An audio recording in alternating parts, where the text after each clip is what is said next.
Howdy folks, we're live. Today, oh, I accidentally closed my YouTube tab.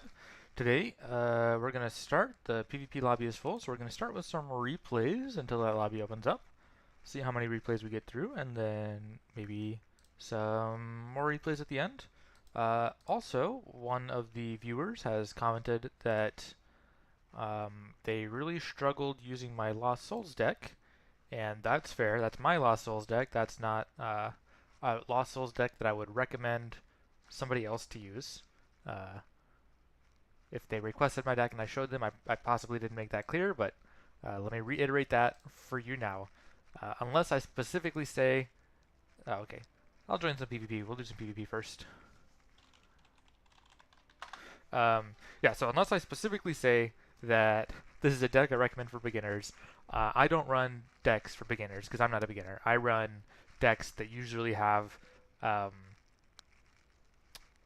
a lot of micro a lot of ways to express yourself by using high micro. So those are the decks that I like to play, not the decks I'd recommend for beginners. Um, yeah, so if that wasn't clear, let me make that clear right now. The deck in question, they said it was the Lost Souls deck, so 6. So this is the deck I run for Lost Souls. Oh, let me join the PvP game. With Armators. So the deck I run for Lost Souls is tricky. Let me explain a couple tricks right now. And we can do some maps if that person's on the stream and they want some advice on maps. One pattern in Tier 1 that's very effective is I put 1 Skeleton Warriors, and let's say they're fighting like this. You use the ability of the Skeleton Warriors to have them fight, and then you have to kind of keep changing targets to make sure the enemies are always attacking your Skeleton Warriors. Meanwhile, your archers fight them. So this is certainly not the easiest way to execute this deck. Pull some units back. So there's lots of easier ways to execute. Soul Splicer, for example, is one of those easier ways to execute. And now your units heal up when they fight. You still have to do some micro, and that's because the deck I like involves micro, right? So when these guys take too much damage, go ahead and pull them back so the units focus on somebody else, and so on. So there's the T1. You can beat every Tier 1 with these 4 cards, or the Embalmer Shrine is a Tier 2 card. And then Embalmer Shrine Tier 2, you play Embalmer Shrine, you stack Shadow Phoenixes, you make a massive Unbound army. Then in Tier 3, you spam Lost Horrors. And in Tier 4, you spam Dragons with Winter Witch. So that's the general way one plays this deck. Let's see what Armored Force is playing. Let's get into some PvP. And yeah, if anyone wants more guidance about how I play this, happy to do some campaign maps and show off this deck. It is definitely not weak, but it might be hard to use. Okay, Armored Force wants to play Souls. Maybe I'll play a Pure Fire. Yeah, I could do some Pure Fire if they were doing Souls. Do Fire.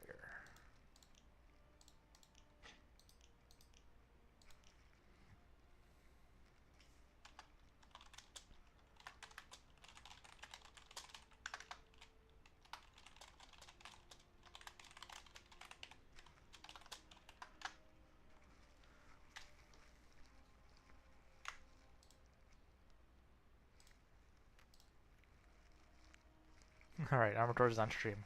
Are you listening? Can we coordinate? Oop, I accidentally clicked. Oh, it looks like we're still waiting, so I could explain another thing.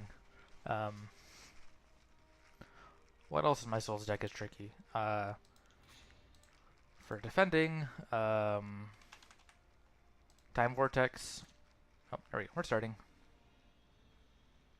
That's weird to watch it float by. Alright. Let's get going.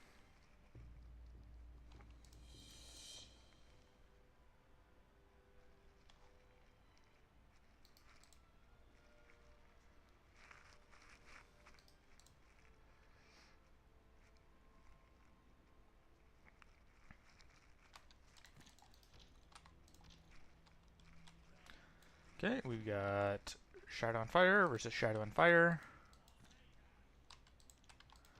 Torres is not that good with Shadow, though. Well, I don't know if that's fair. I saw him play one game of Shadow yesterday, and he screwed up really badly. That doesn't mean he's not that good. That might mean that he just screwed up really badly once. It could also mean that he doesn't have that much experience. Okay, that was a bad nasty. I'm going to call that a bad nasty.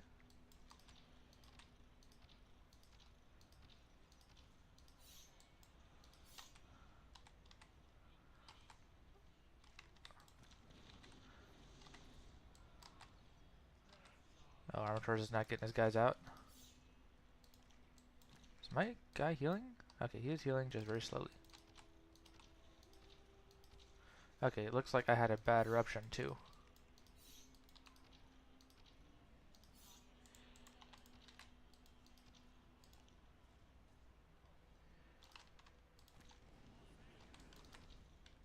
That was a better eruption.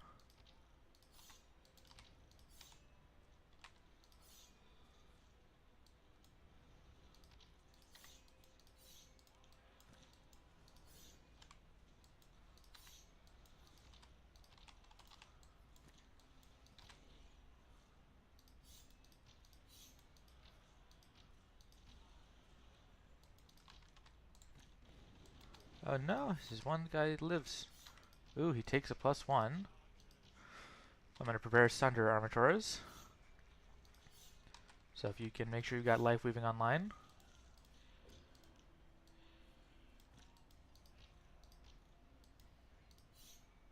There we go.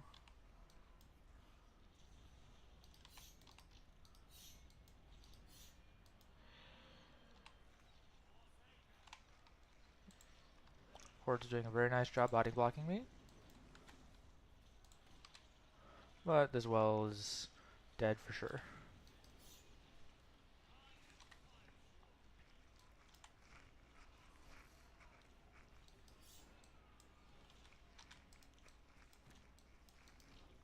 Wow, that splash damage got everybody.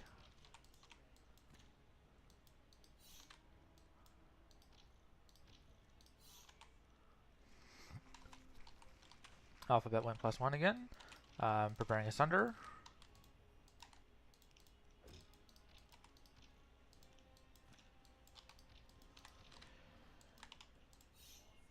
There's Executor. Have not been life weavinged. I think the life weaving is still valuable. There we go.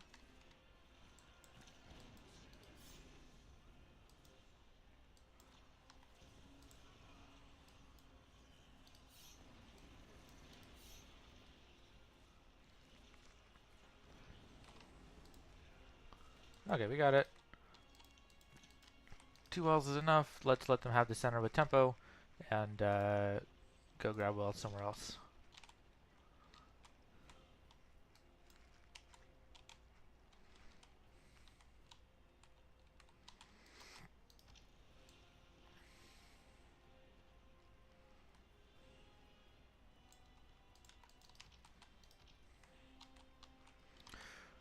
Retars, you might want to prepare for a nasty. And maybe I'll drop a Sunder in the back line.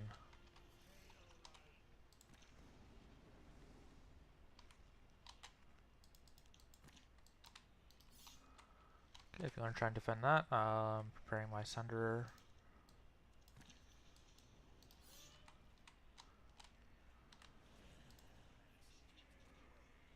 Don't bother life weaving my Sunder.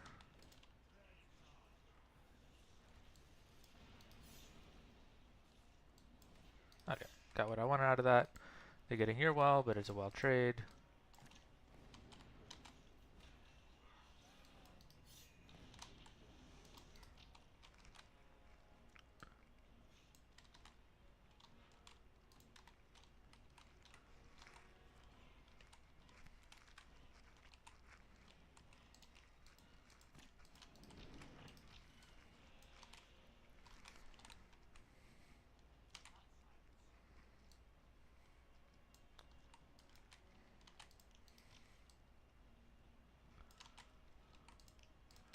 Careful of this spot Armatoros.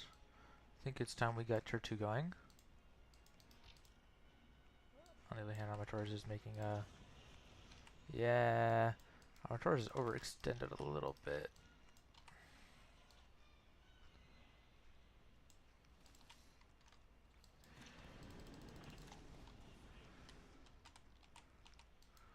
That was a totally unnecessary nasty, but okay, we're holding. We do have to be careful about this thing, but time for me to go tier 2.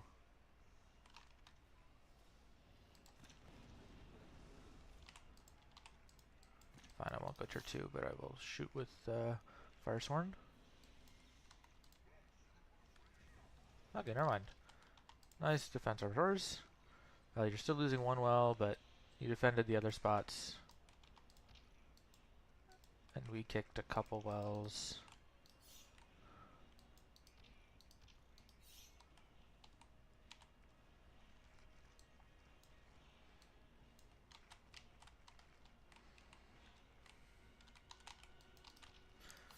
See if I can scorch this.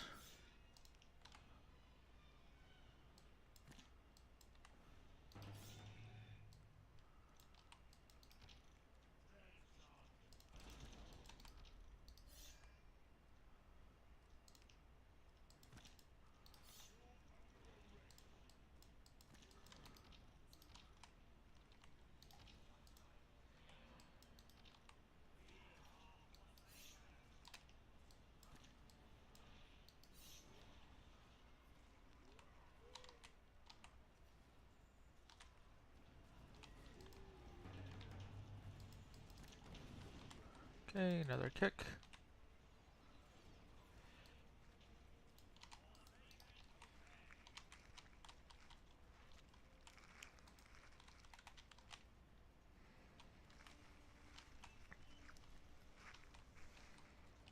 Good evening, Brom. Oh, interesting.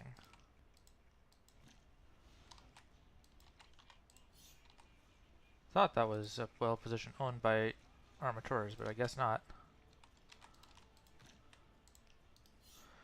Armators keep the pressure going. They don't have frost yet.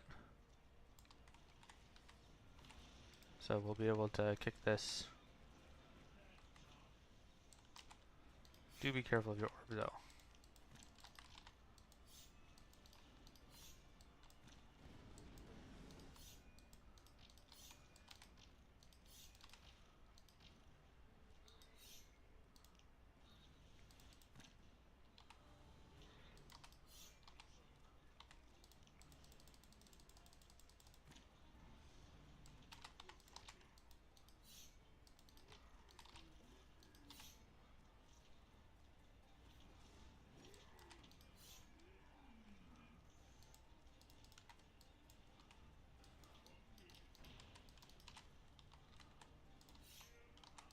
Let's swing this guy around.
Okay, I think I am saving for tier 3 now.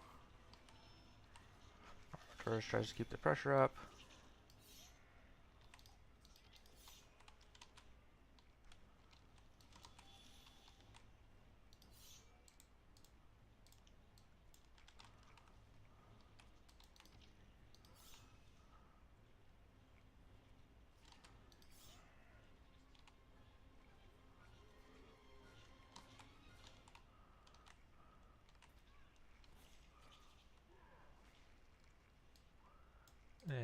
And port's trying to go tier 3. Let's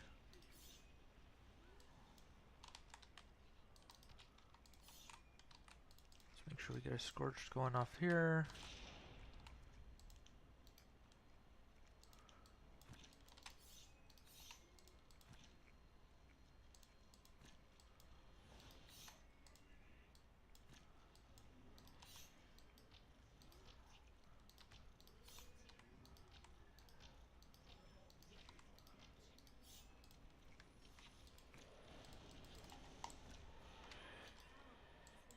I lost a power well here.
Oh, I missed.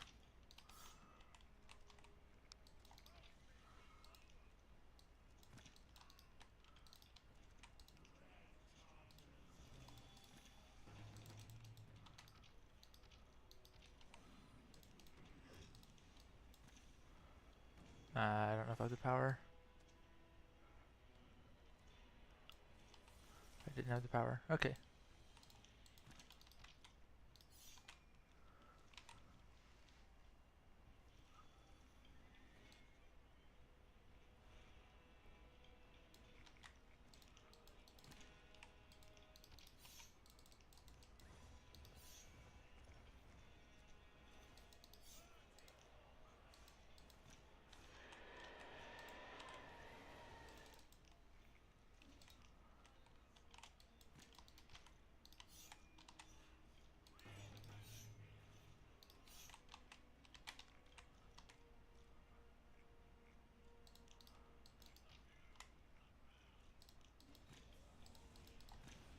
Oh, is he not in it? Okay.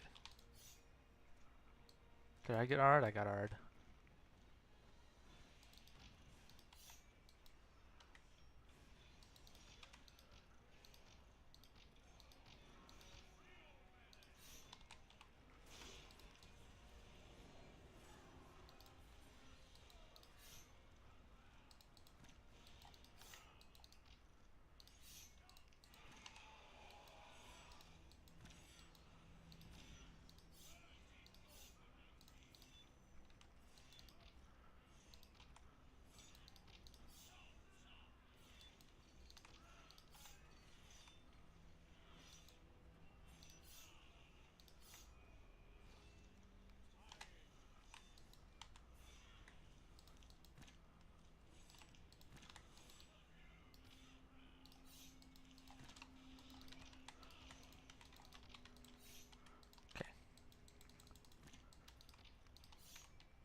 okay. Orators did not save my well. That's okay.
He got Frost up in time.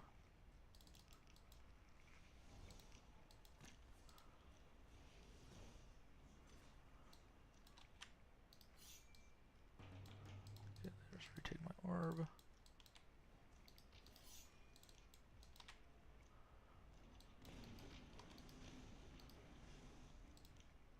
Okay, they stopped that.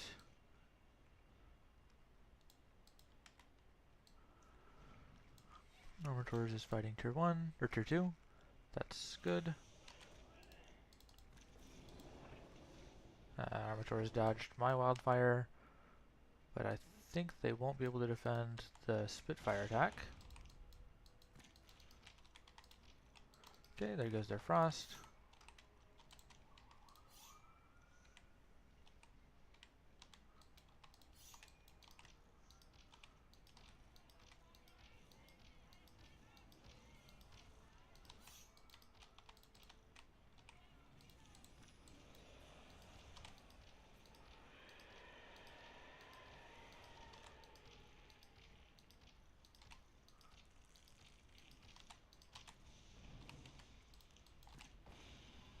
That didn't do much.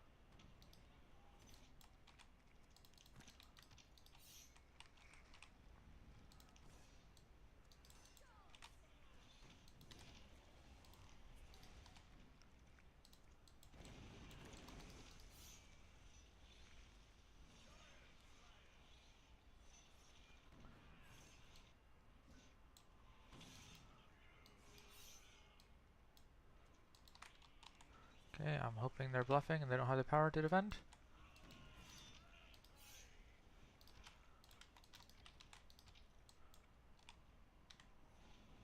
Okay, they weren't bluffing. They're almost bluffing though.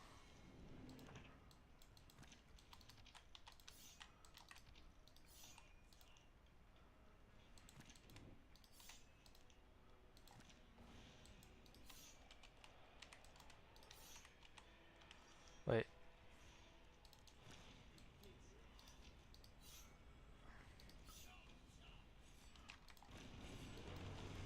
Okay.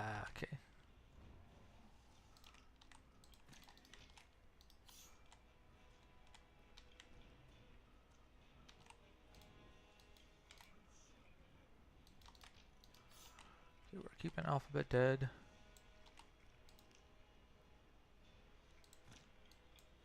There we go. Hey, Lord. Good night, Alan.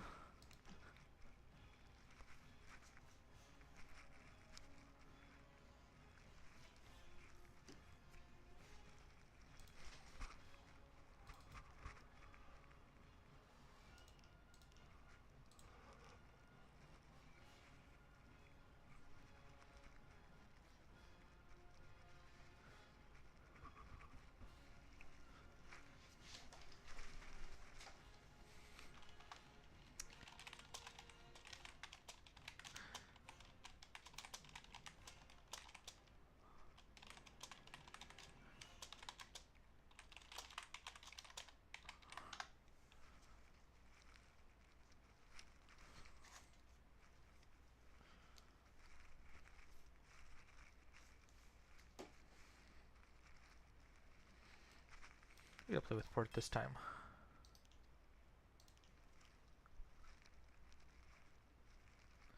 Port's fire. Running exactly my deck, I think. No, not exactly my deck. What's he missing? Oh, he's missing backlash. Okay.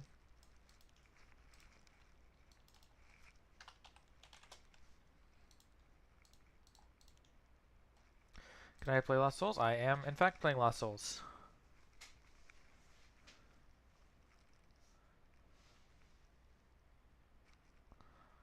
With Pure Fire, the good partnerships are going to be Lost Souls or Stonekin. Stonekin is probably better than Lost Souls, but I'm a lot better of a player with Souls than I am with Stonekin, so I prefer to play Souls with Fire rather than Stonekin with Fire.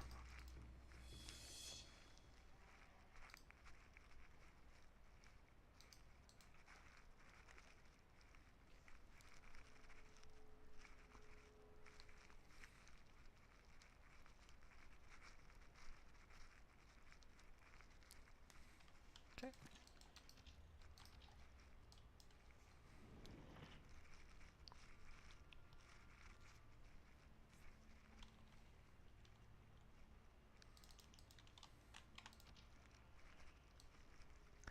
Armor towards his nature.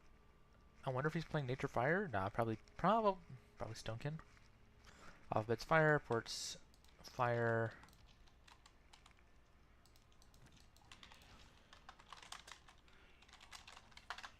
See if Port wants to fight or instant tier 2.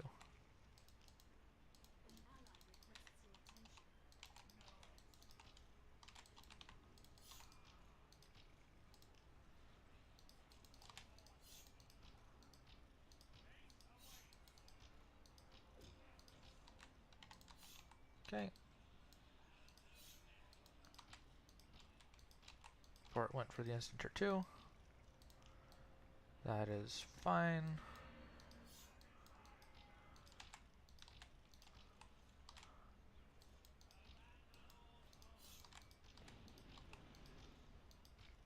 Don't think... I hope that wasn't Port's Eruption. So that was Port. He should have just waited and played Lava Field. Okay, I've got a lot of power. I think +1 is safe. They're also going tier 2 and +1. So let me grab a well over here. What style do you need to be a good Lost Souls player? Lost Souls is one of the strongest deck because you can play kind of all the styles. A very successful style is like a fast, or not, like an aggressive tier 1 into a kind of greedy, maybe defensive tier 2.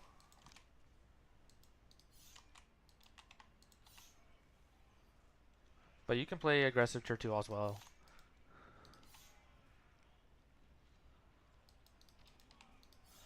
But having a good Shadow tier 1 is going to be what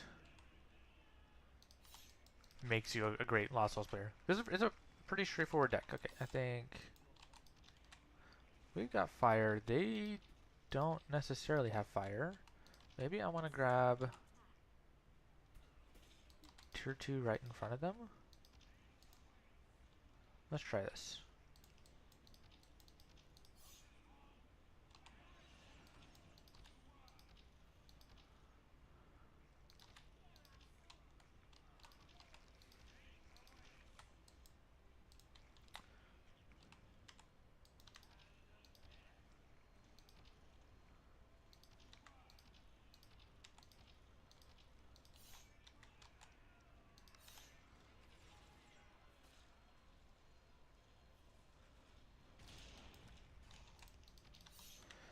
Yeah, I feel like there's... Oh, it's bandits? Okay.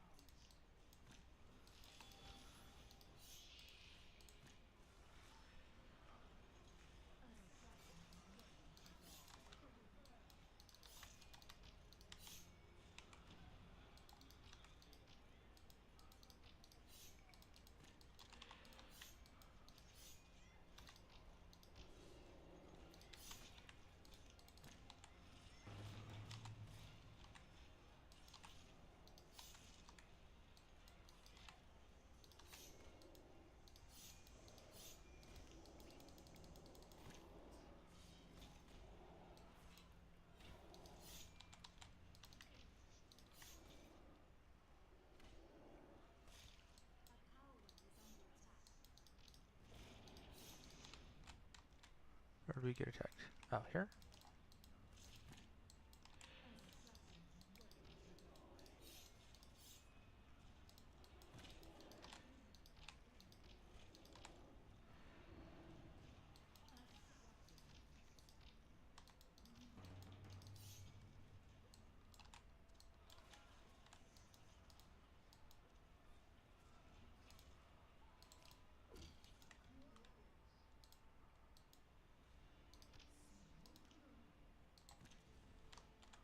Okay, we got it.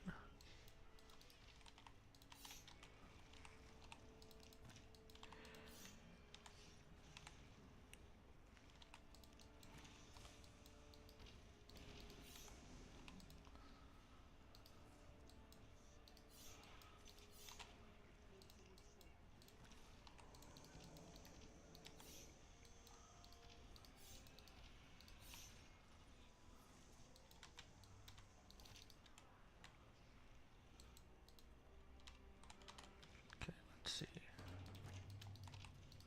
Let's grab 2 of these guys and put some temp over here.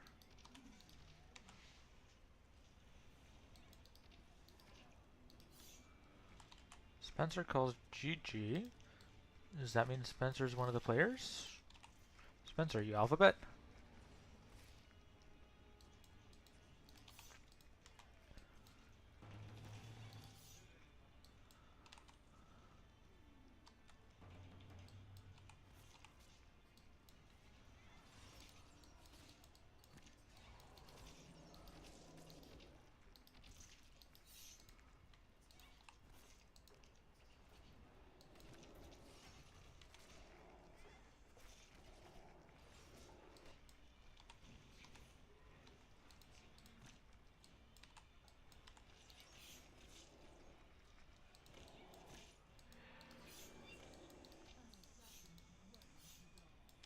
Okay, keeping up the pressure.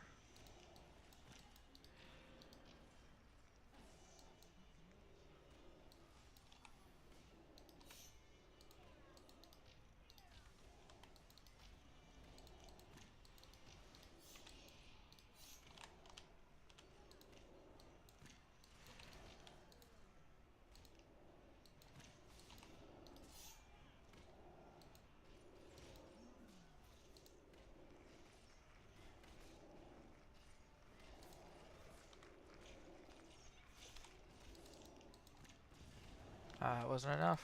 Okay.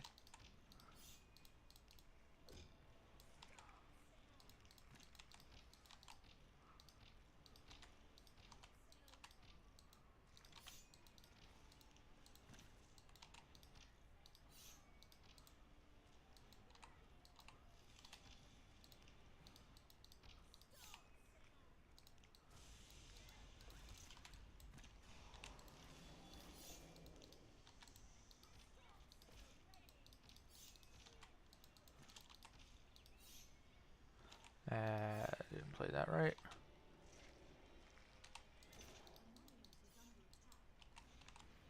Okay. Port's keeping the pressure up here.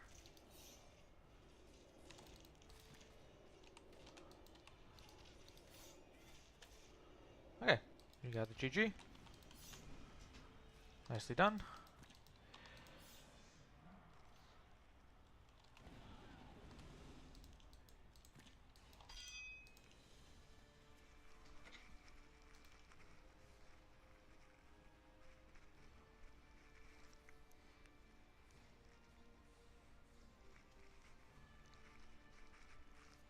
Yeah, I don't know what style Lost Souls player has. They've kind of got the tools to do everything, right? They can make good trades with Stormsinger and Frostbite. They can have aggressive tier 1 with Shadow. They can have multiple attacks on different areas with Nightcrawler spam. They can have tempo pushes with Lost Reaver. They have really good scaling because they have room for 5-card tier 1 with some really strong options. So Souls is a very well-rounded deck. I guess one skill would be able to have lots of multitasking. So having lots of, cross-map plays. Okay, Armor Taurus is done for the day. Am I with Carofex, or is Carofex out also? Is Becco eating, or is he just sitting in a spec position because he feels like it? Alright, let's see what Carofex is playing.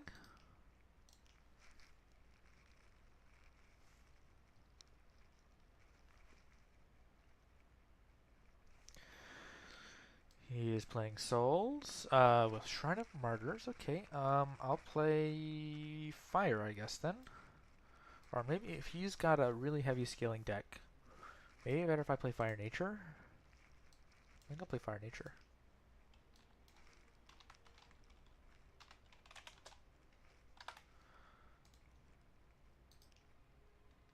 This way I can let Caro be a little greedier, I can be a little more aggressive, and I can maybe add a little bit more defensive support if needed.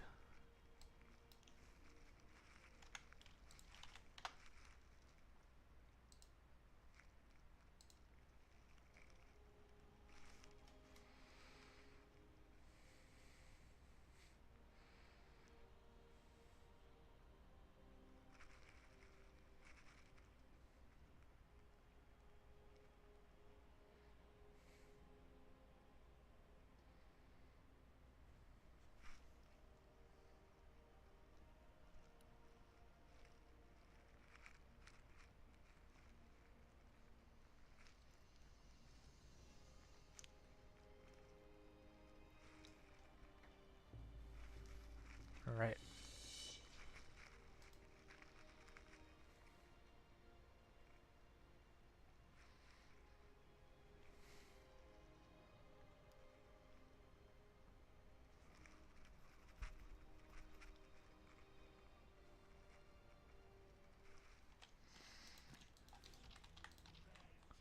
Versus Alphabet Shadow.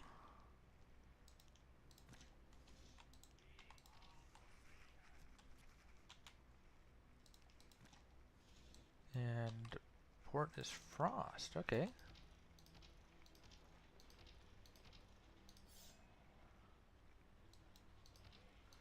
Oh no.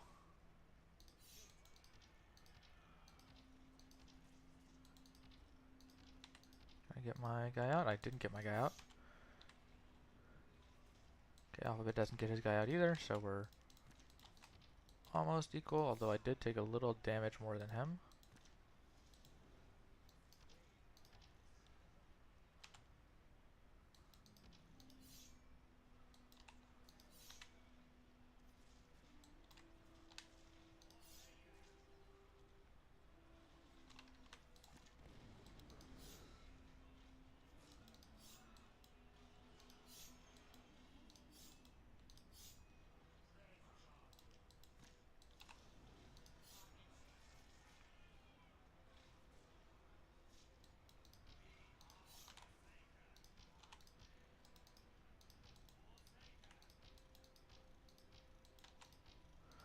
Okay, gonna let, oh, nope, I don't want to get nastied.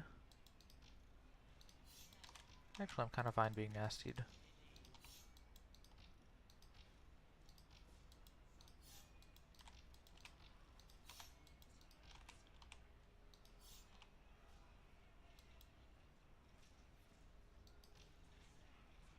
Okay, didn't pull away in time, but he didn't either.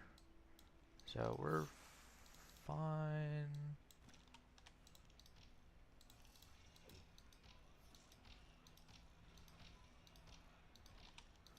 Okay.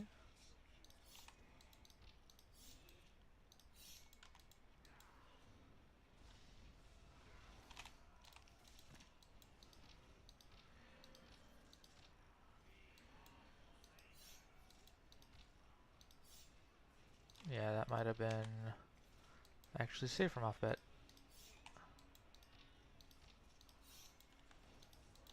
That sucks.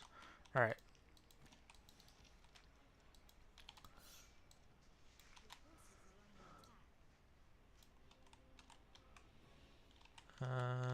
I can't +1 here.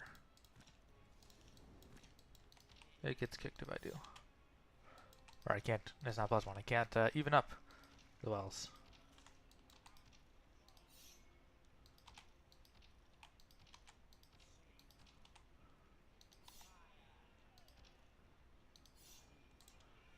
Okay, let's try now.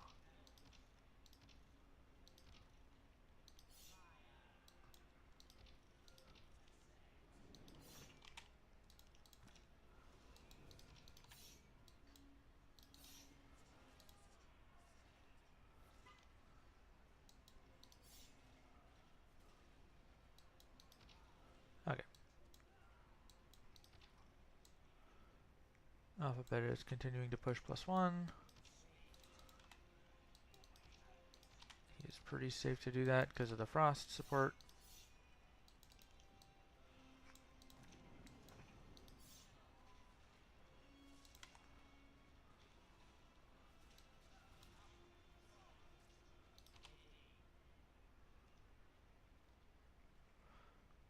Are my guys escaping? Not really.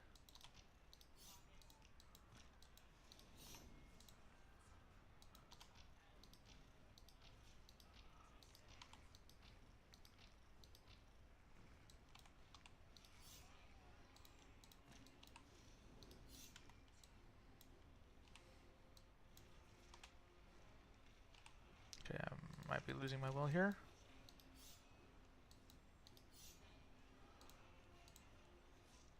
It's pretty likely I'm losing my will, actually. Yeah.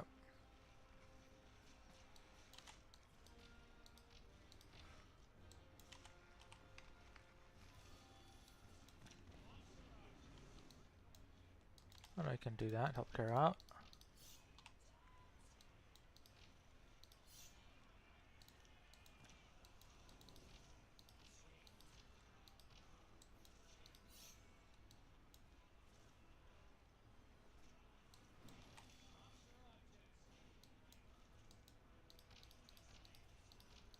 No.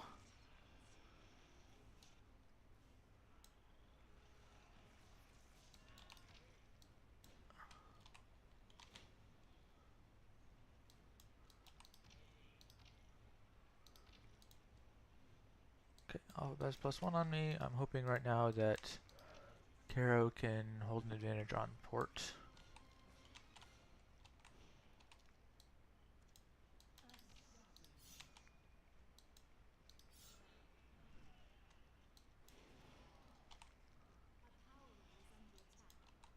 Okay, nasty, that's fine. That was my tier 1 units versus his tier 2 units. No regrets about that.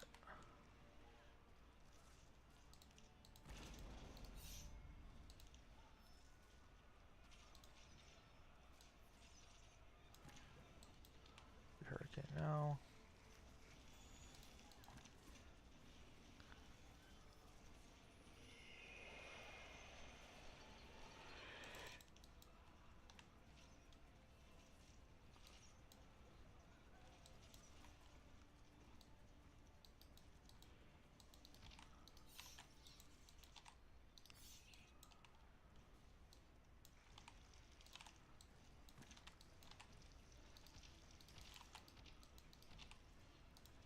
Okay, Alphabet is able to hold this.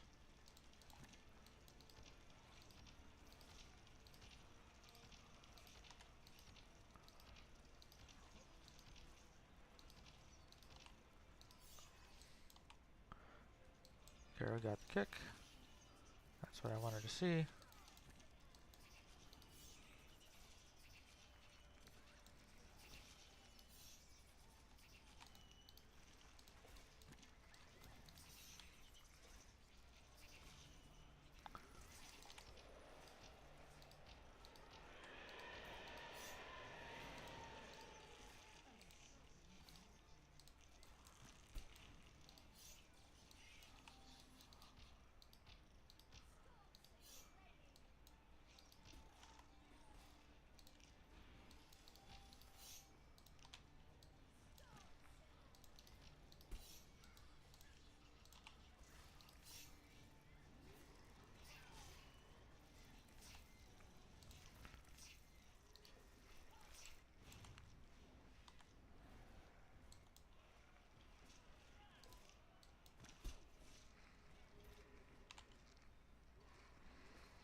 Okay.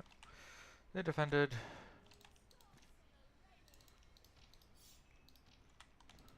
Not a huge deal, but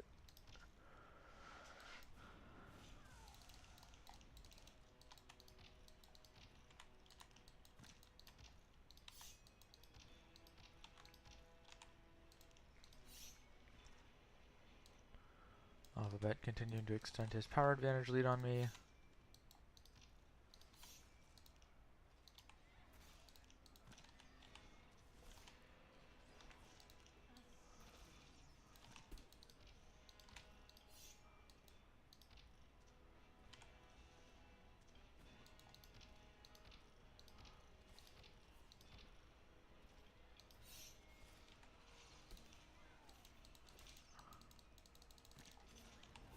Almost, but not quite.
Yep.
I'm being attacked by port.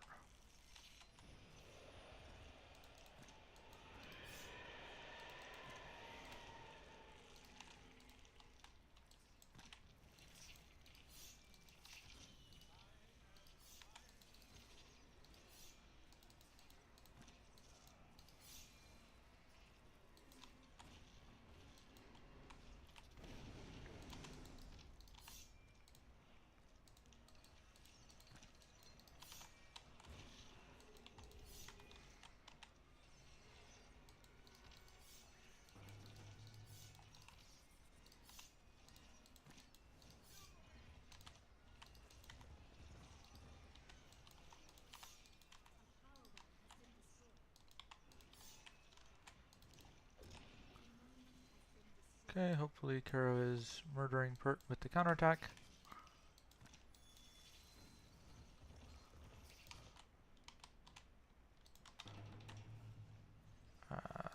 Hurts.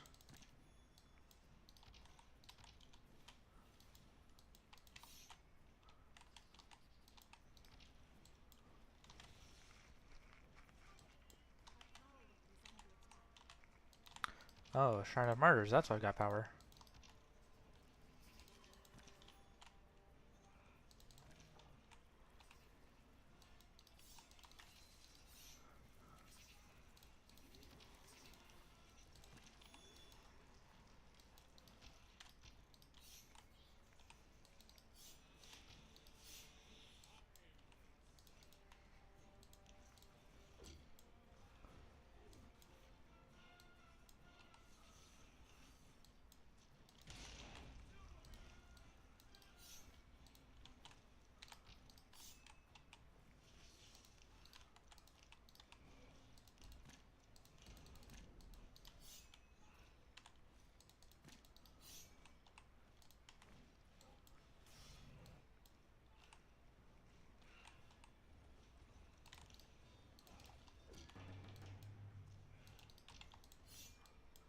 Oh, wait, my orb died?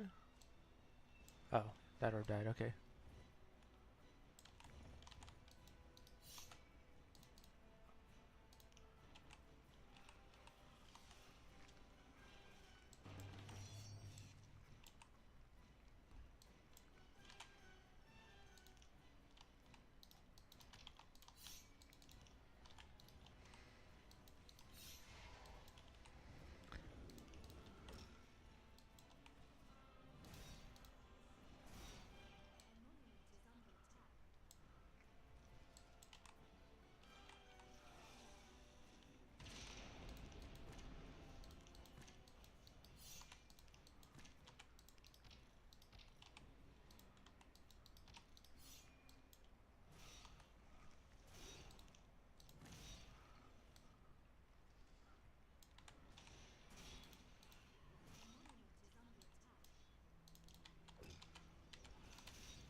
Oh, did I lose my fire orb?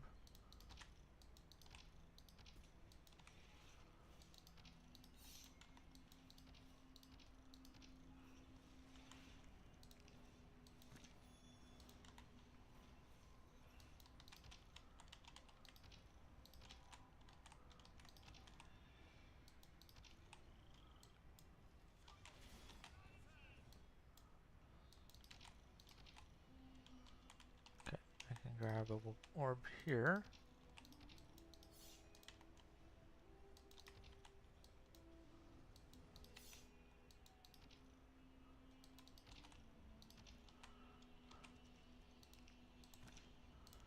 Possibly another aura.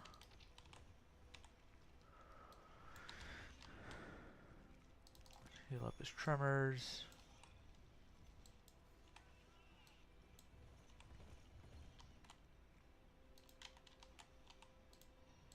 Get my fire back.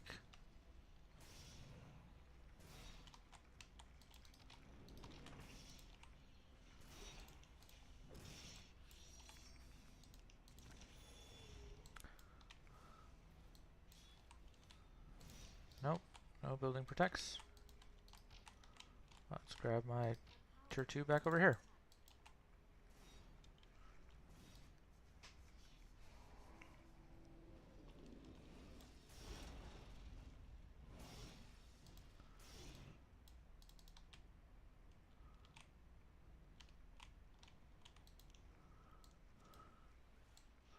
I have literally no power because my power wells keep dying.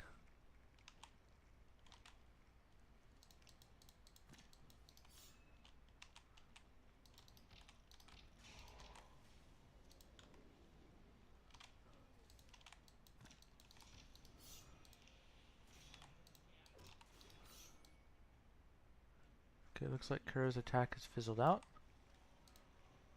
Or maybe he's trying to evenly attack both players.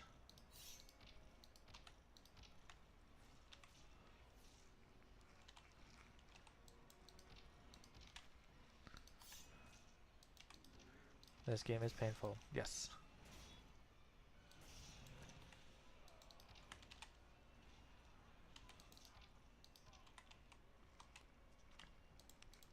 No denying that.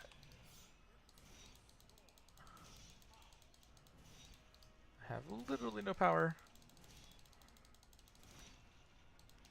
Any gold trick? Nope. My orbs just keep dying. They just keep dying.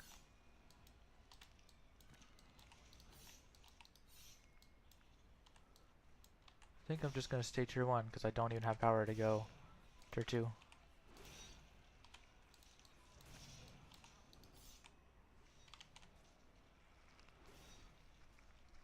Is he just not running Kobold Trick? Kind of feels like he's not running Kobold Trick.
He does have Global Trick.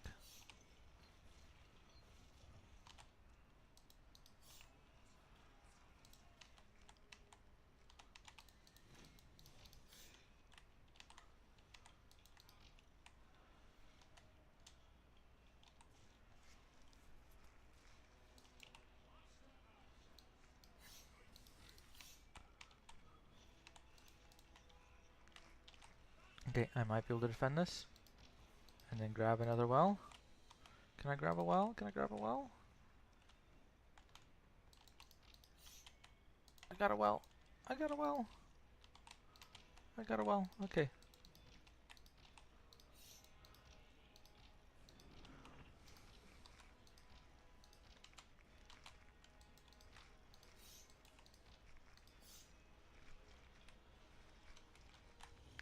No. I see his unit.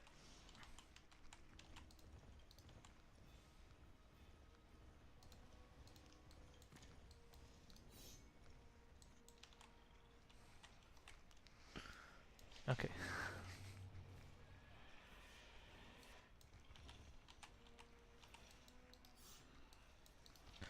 Alphabet's probably listening on stream, knowing how much I desperately want that well, and specifically come over here just to deny me.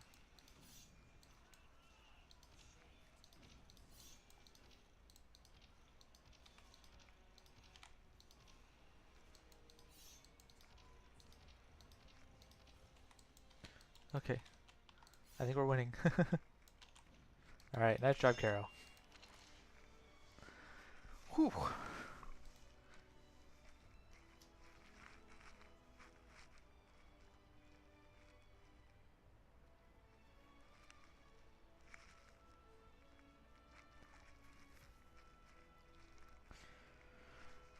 Yep, I realized that I was not going to win this alphabet, so, you know, fall on my own sword. Hope we can assist Caro enough to kill Port faster than I die. And good job, Port, for carrying it through.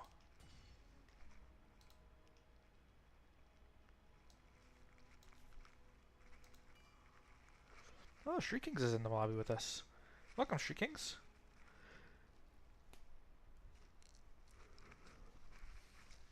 In defense, Caro was trying to fight on the whole map at once.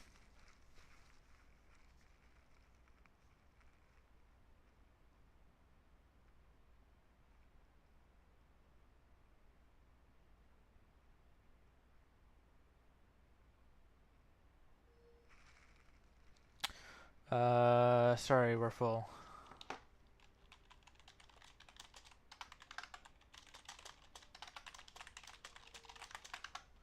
Caro wants Am I? Okay, we can do that. I guess.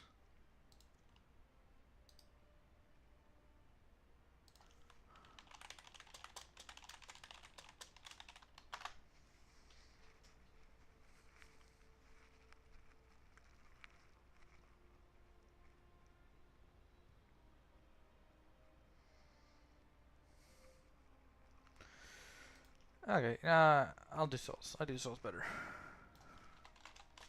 Ooh, actually, I can do this one. So weird souls, but it's good with fire nature with Am I?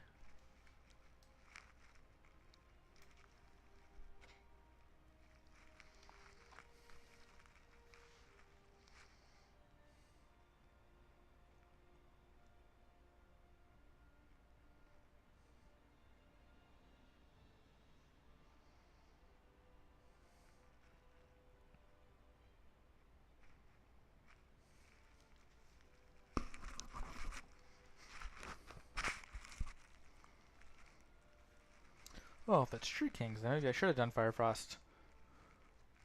So we can mirror Shriekings in the Fire Frost.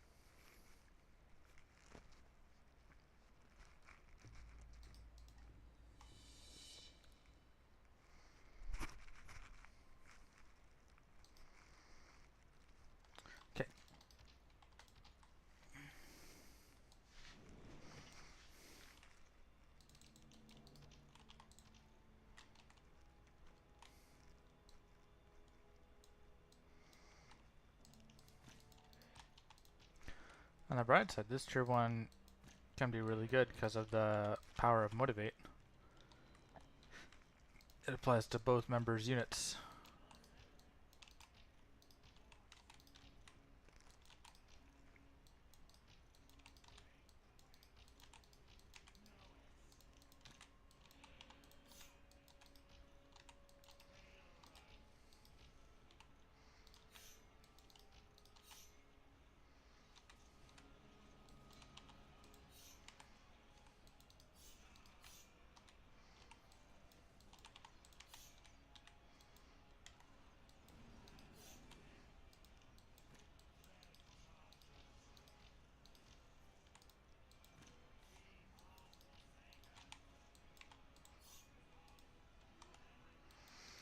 Yeah, the Witch Claw was too early.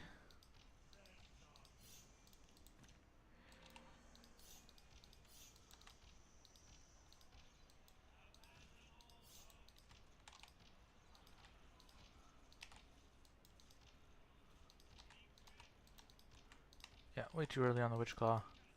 I saw the corpses and I was greedy, but it just wasn't time.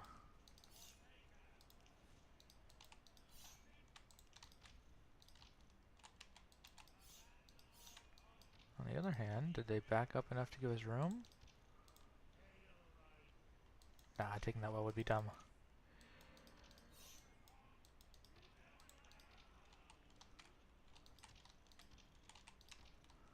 I am very tempted, but that would be dumb.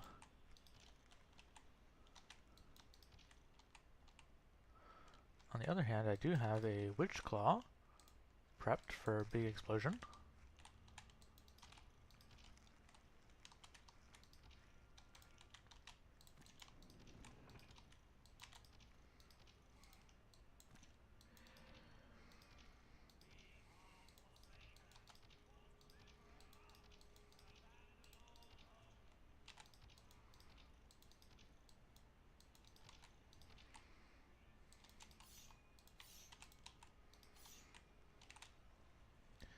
Kara's attacking, so let's get an attack going here.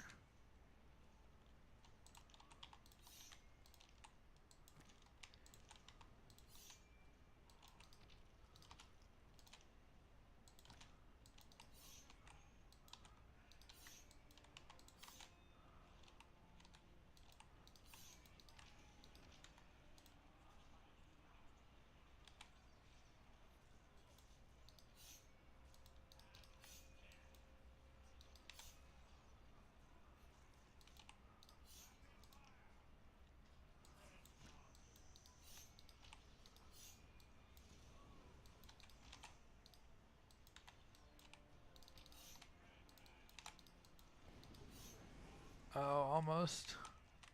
Almost.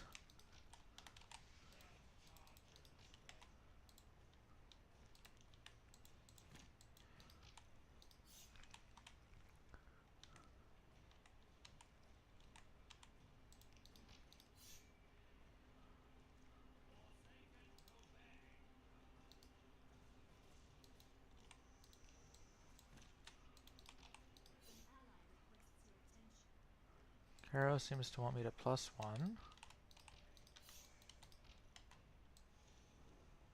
I am not convinced that's the right move.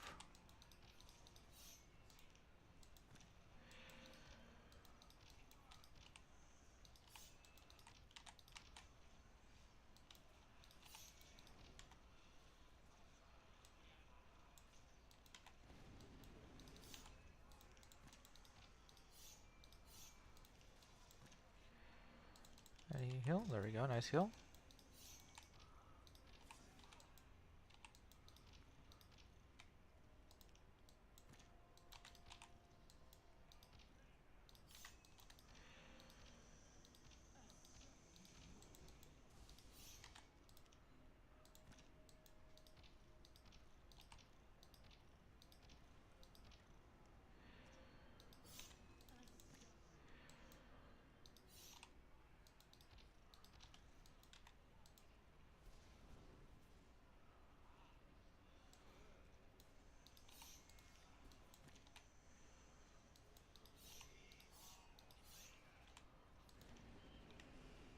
Did you kill him? He killed him.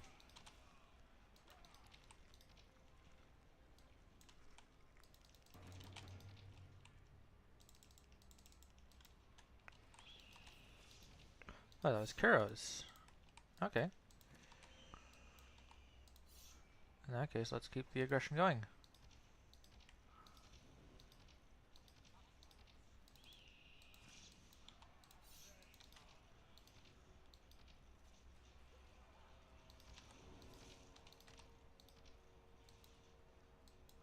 Or maybe not, maybe the aggression has died. Kind of feeling like the aggression has died.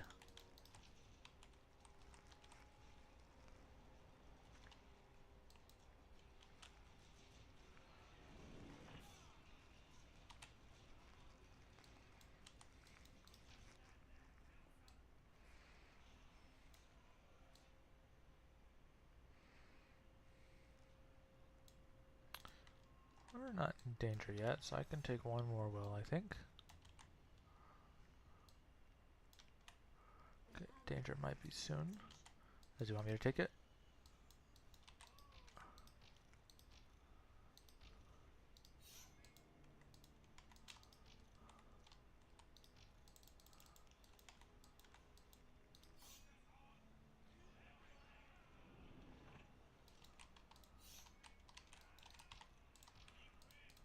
I need to go tier 2.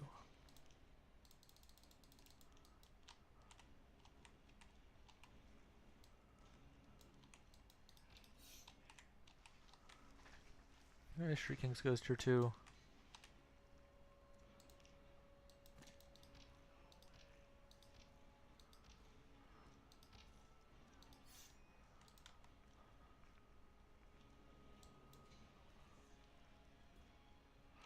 I don't think that Oink made any difference.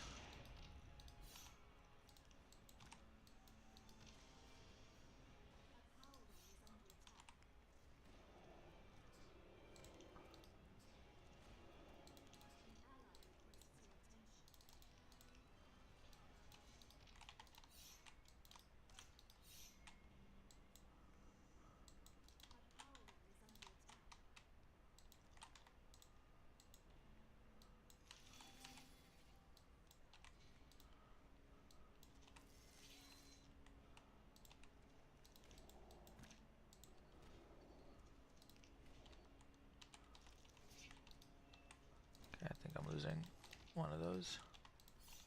Where did my Witch Claws go? Did they block those? Did they defend my Witch Claws?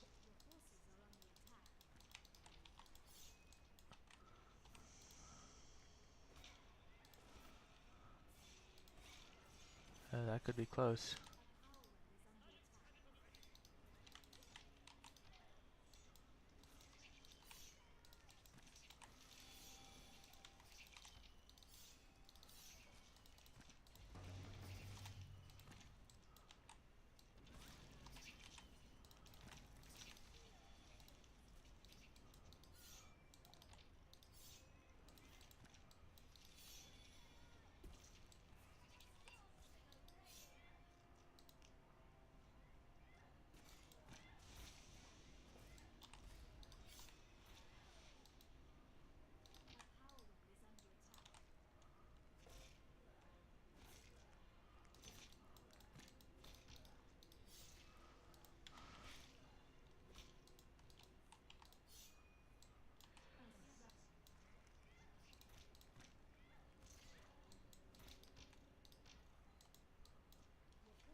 Nope, didn't pull out in time.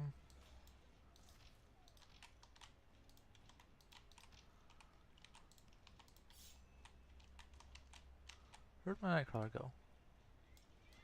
Okay. Oh.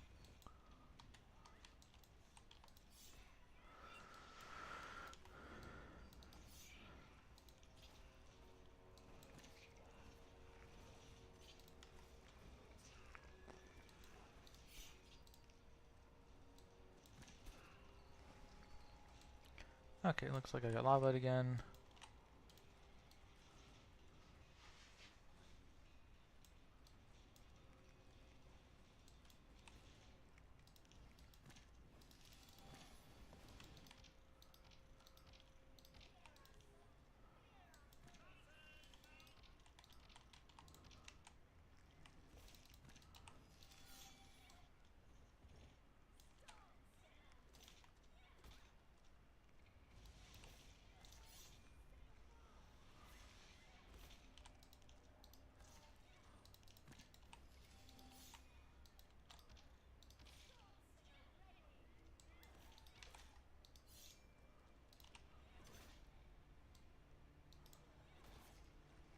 Okay, that was a good lava.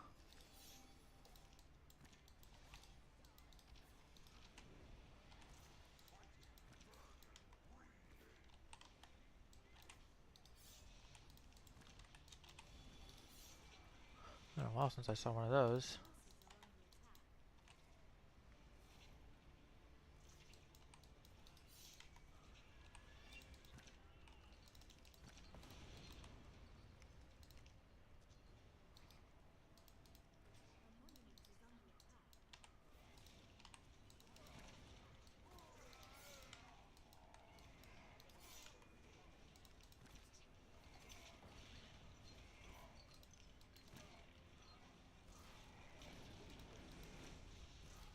Okay, lost that. They're picking on me, but not Caro.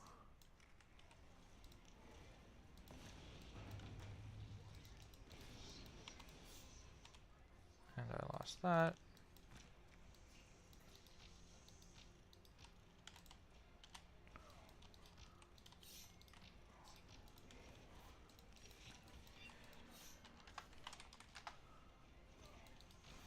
Yep.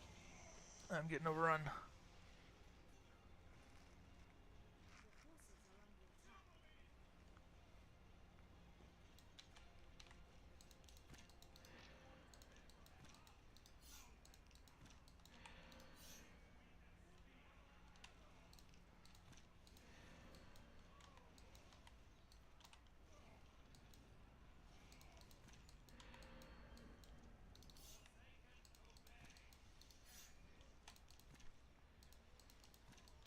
Well, if Caro's not quitting, then I'm not quitting, but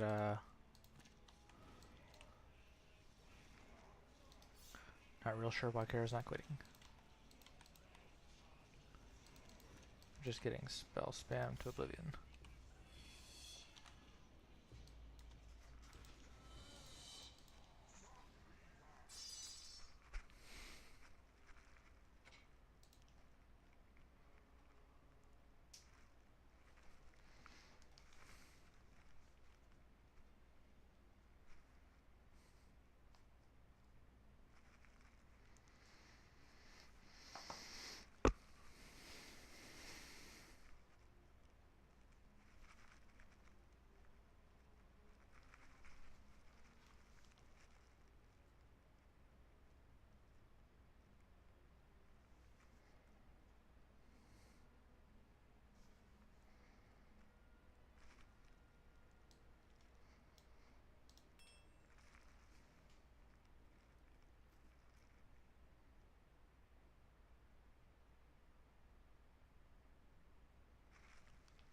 Alright, what support want to play?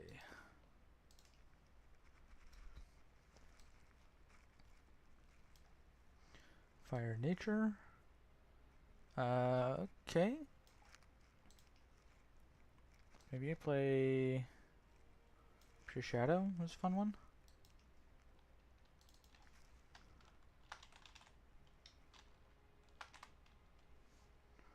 Maybe this one.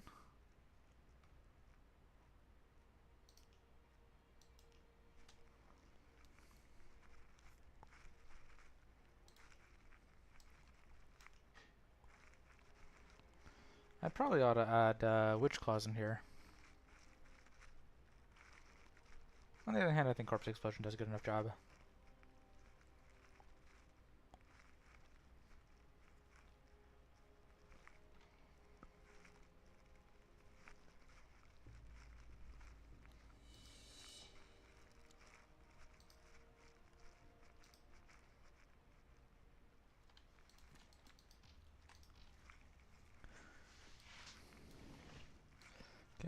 Fire Shadow.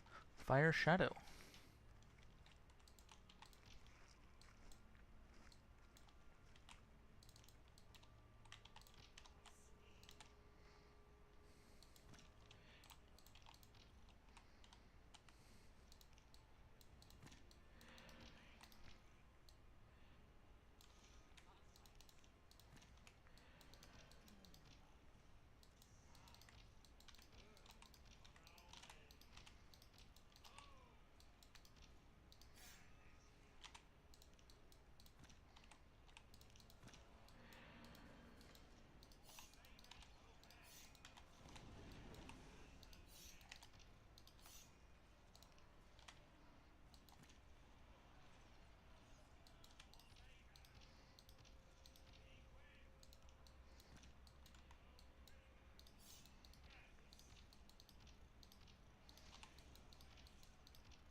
That didn't turn out very good.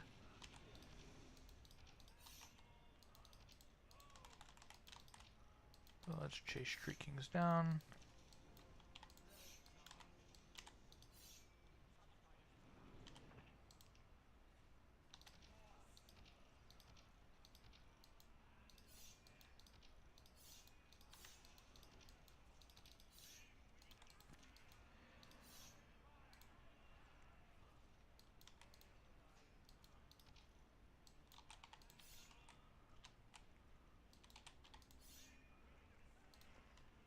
Feeling like a second +1 is viable.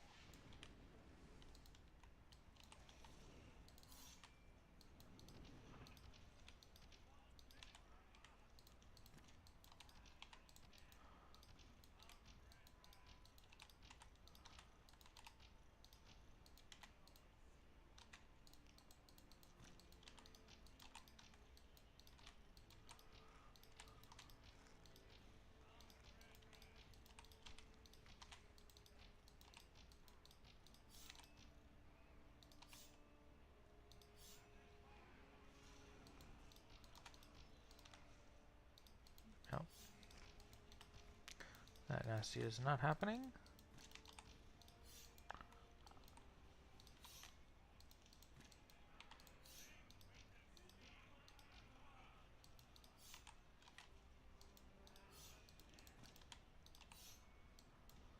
Ooh, Hurricane.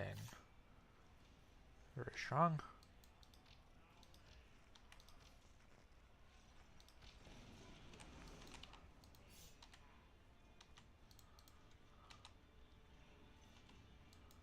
That's...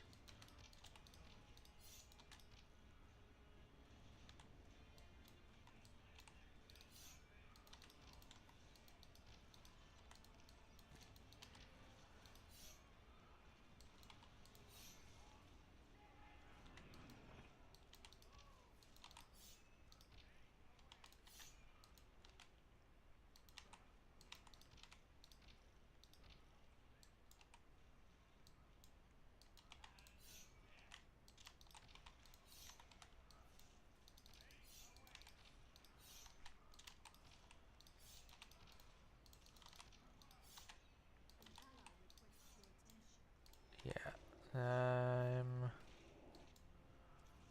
trying.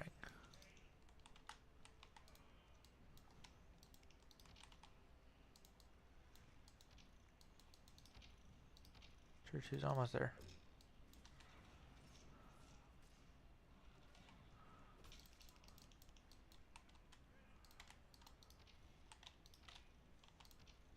Let's try and stop Street Kings from getting a +1.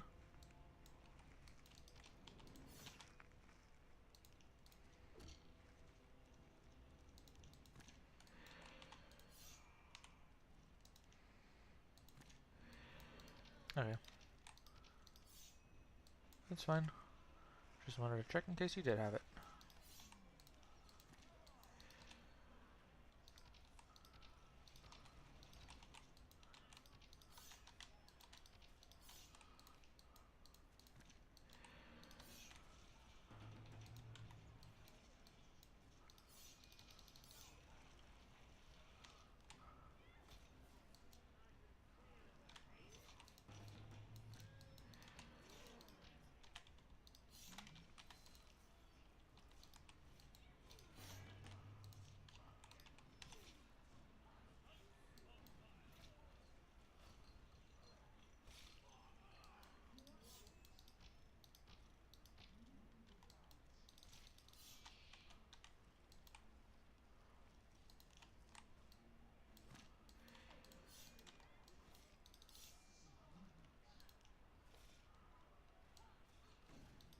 Okay, he defended.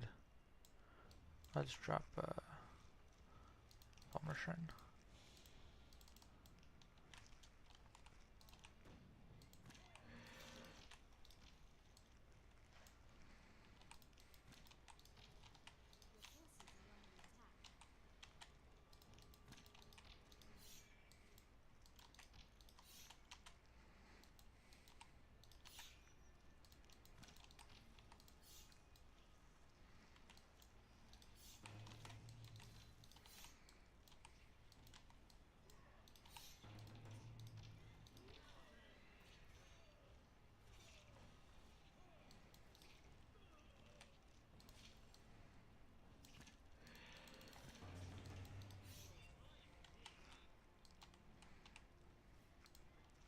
Okay.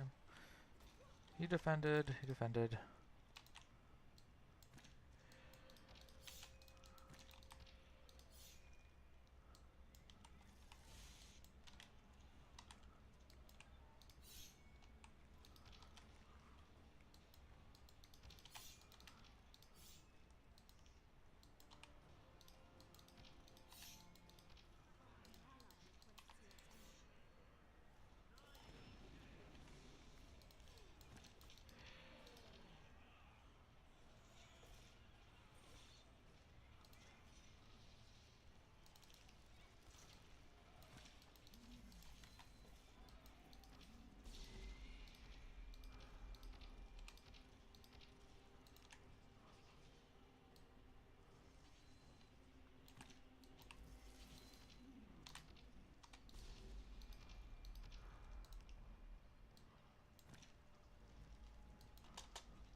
Okay, fine. They defended.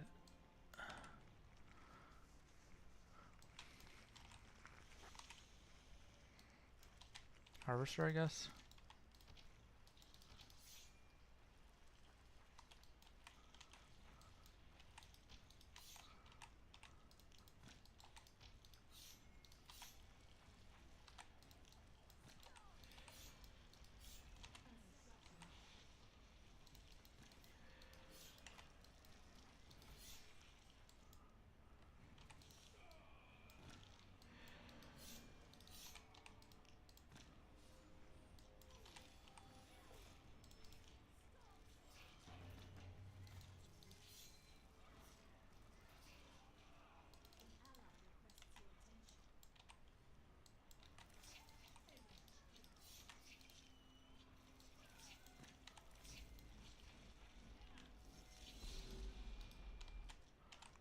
So close.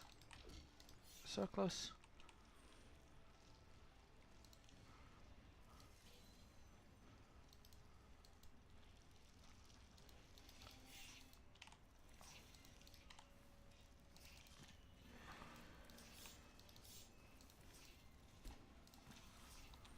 Keep ground presence.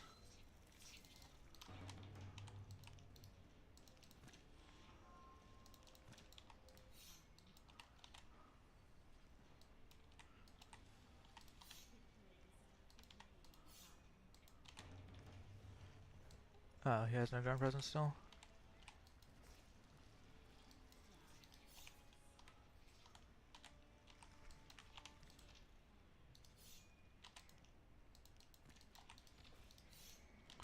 Oh right, Shriekings does have Harvester. That does make this harder for sure.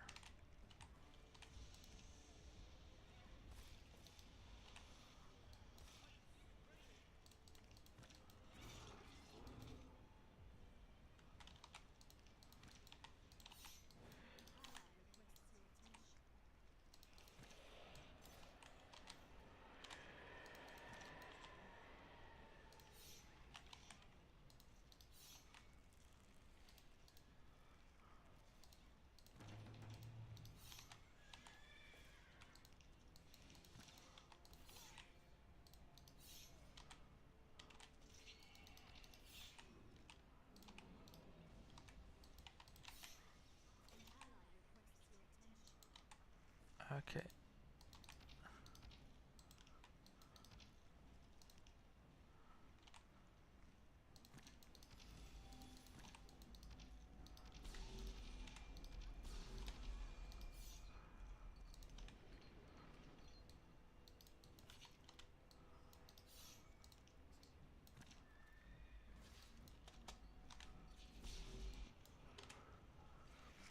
Okay.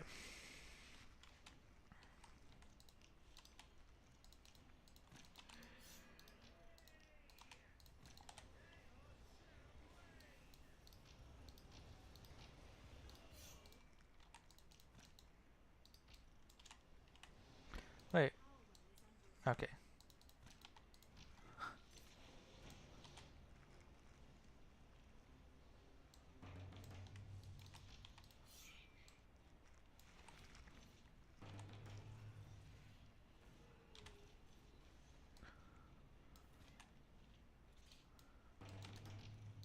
Let's go turn 3.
Okay.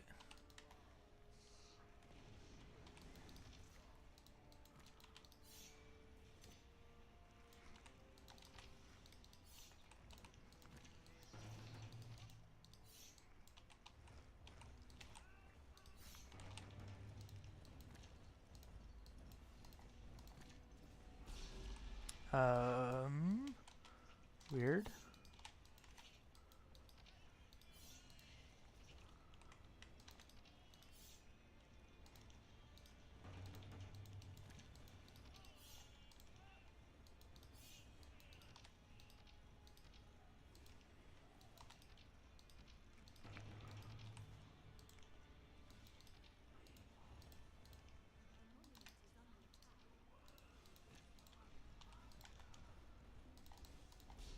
Oh my goodness.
I didn't save it.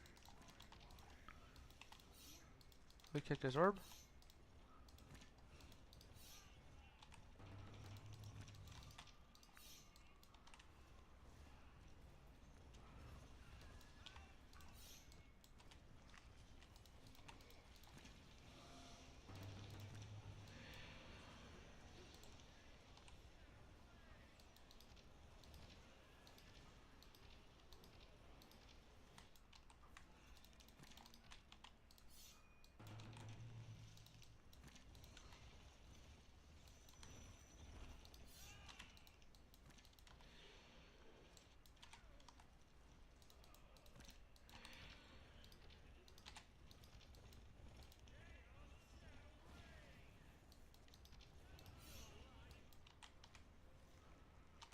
Okay, are we kicking this? I think we are. No!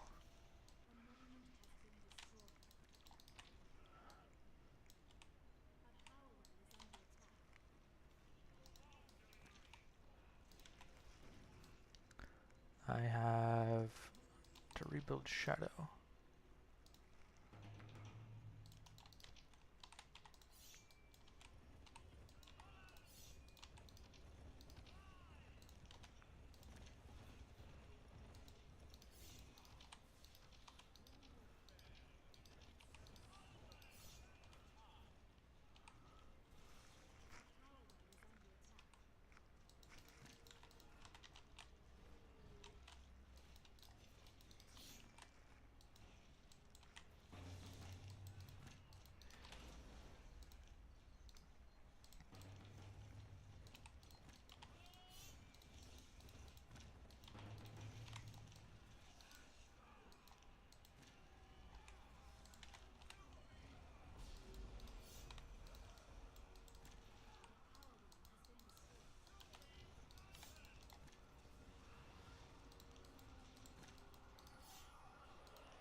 Okay, we got the frost. Doesn't matter. That's a separate story.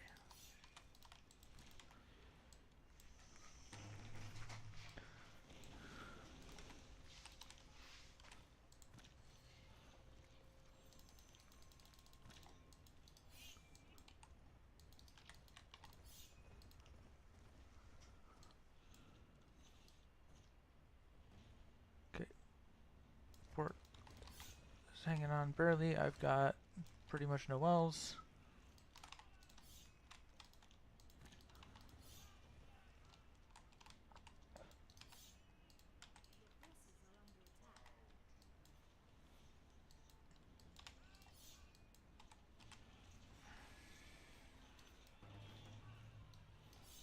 Okay, I need to take a well, I think.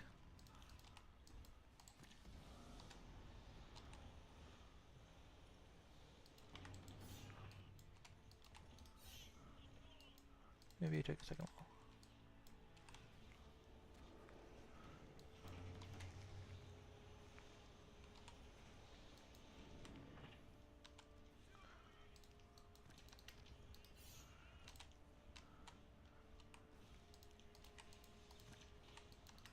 I think we just welled up too much.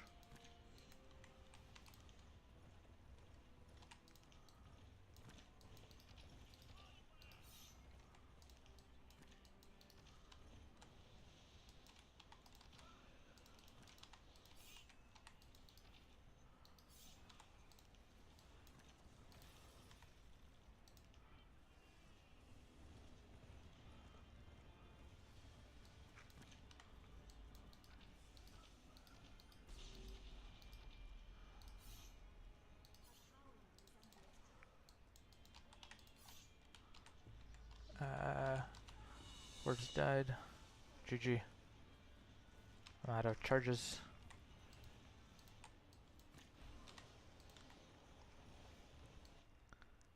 Yeah, no Void Storm. Yeah, I think we just pushed too high power. Should have kept the power low.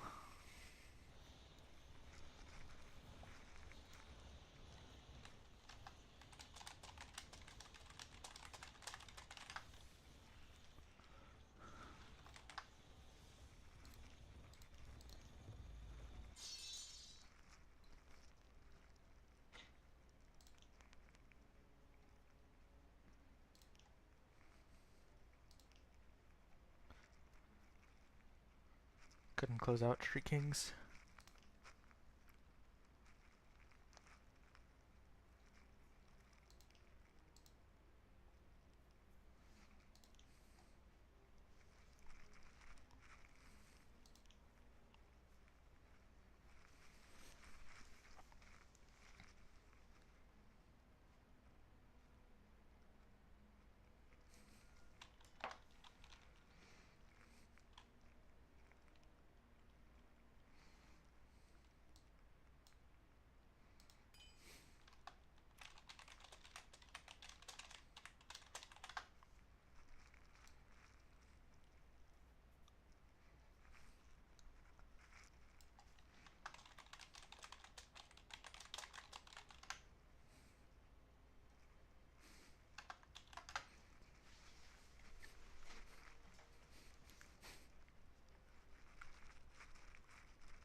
Support gun.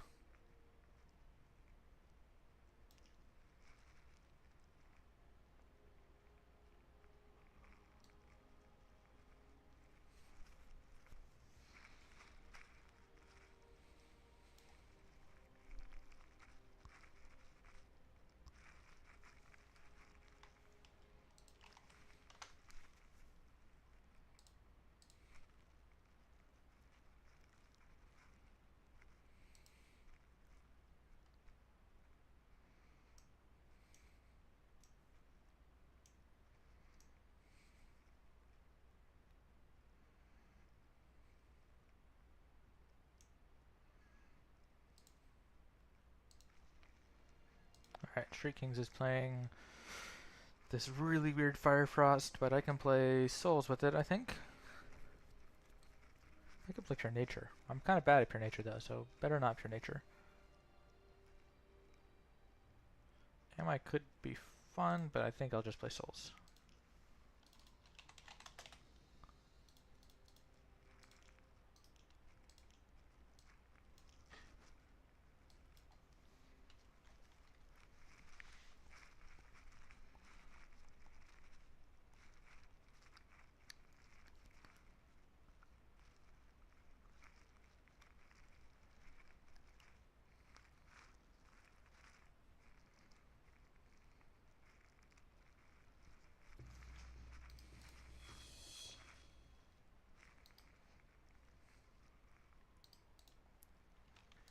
The question is, can we win our 1v1s?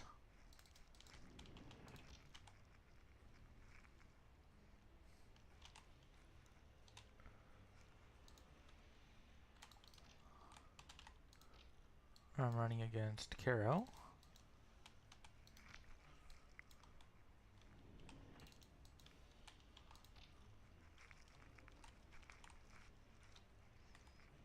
Are we gonna gentlemen's +1 each, or are we gonna have some fight? Looks like we have some fight.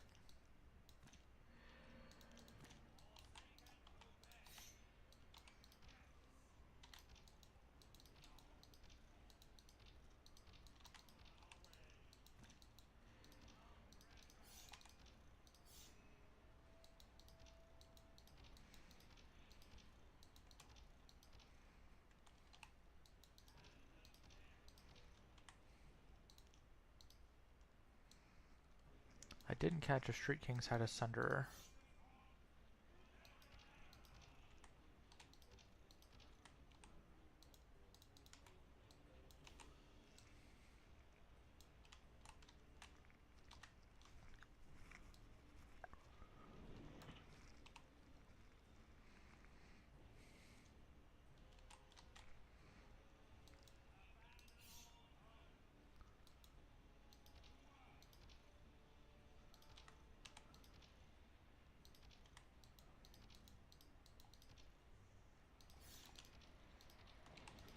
Oh, okay. That was not the guy that needed to be hit. So ultimately that eruption didn't accomplish anything.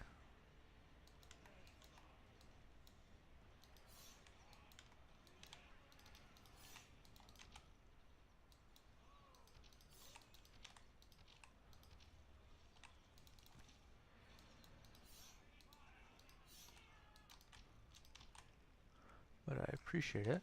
I just wonder if it could be afforded.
Okay.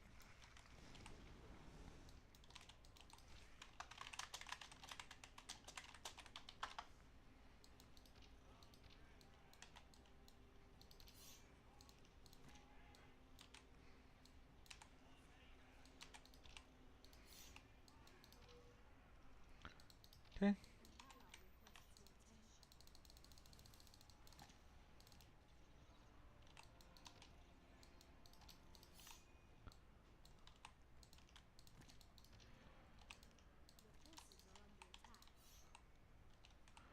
Actually, I'm not sure I should have attacked here.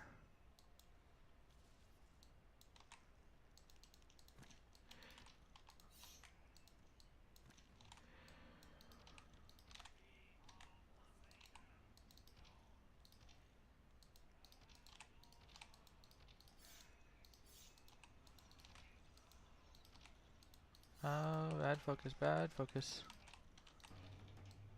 What's the casualties?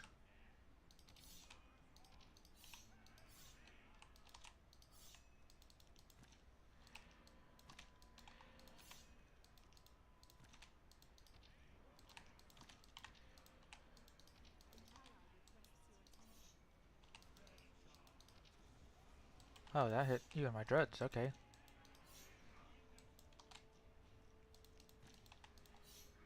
This is bad.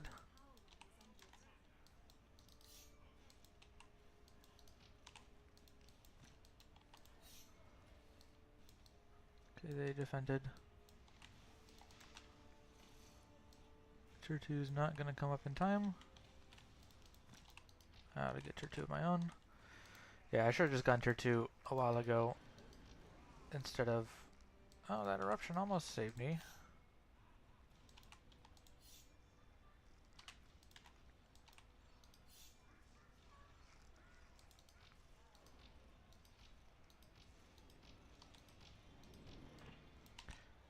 Yeah, should have gone tier 2 a while ago instead of waiting. I think it was an even trade. SK might have gotten some extra bonus on his side.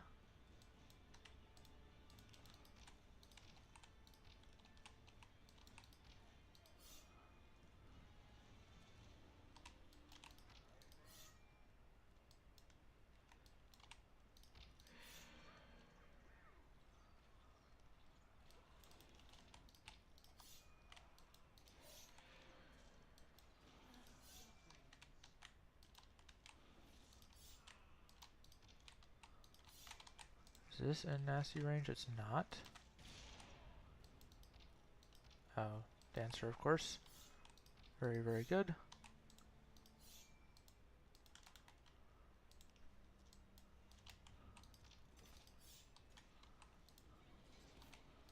I think that is in nasty range now.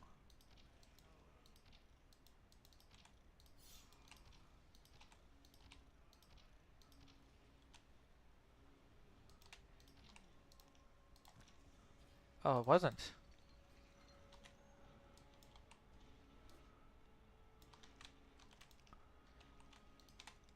I think We can go straight to tier 3.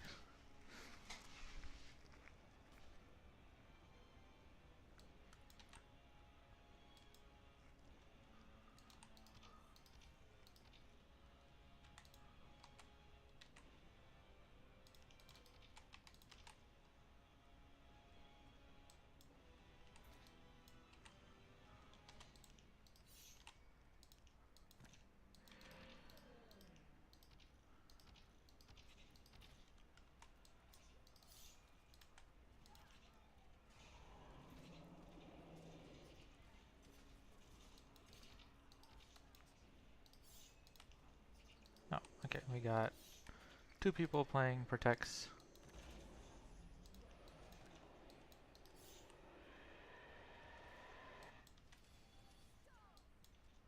So I should be safe.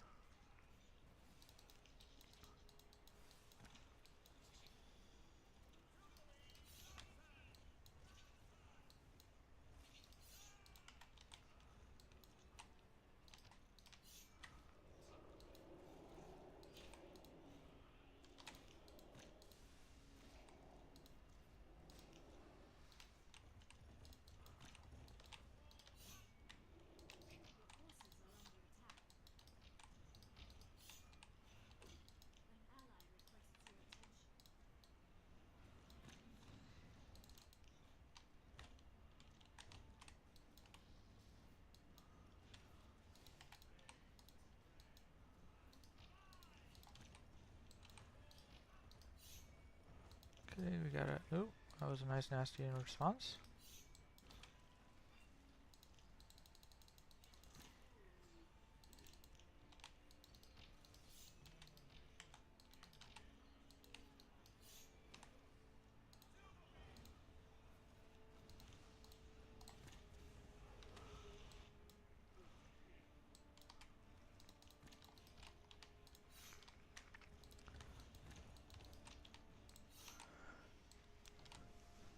Two kicks on Kara is good.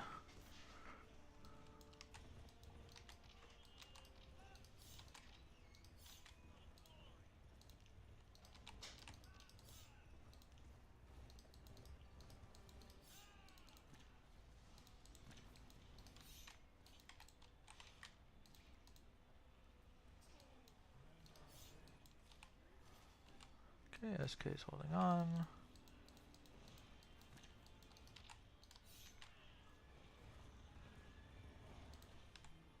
I think that kills it.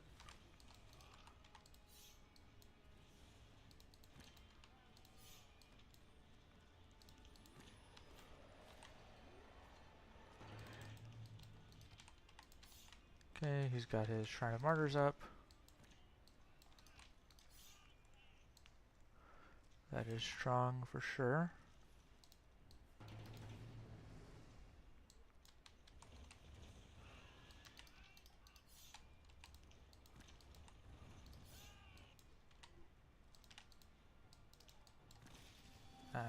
Okay.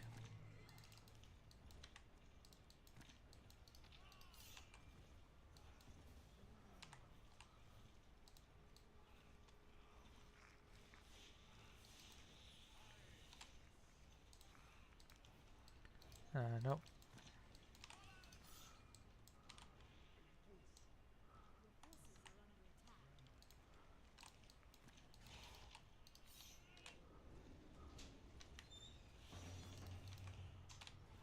Oh, he grabbed me? Thought it was too far away.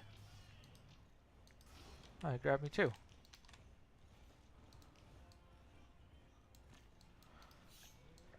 Yeah, I think the shrine is too strong. It's gonna get us.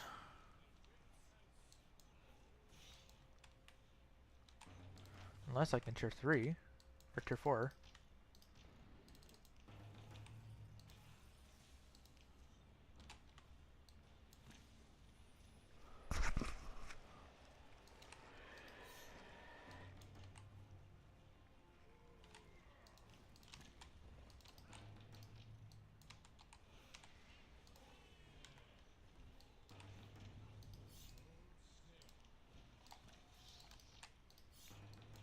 Okay.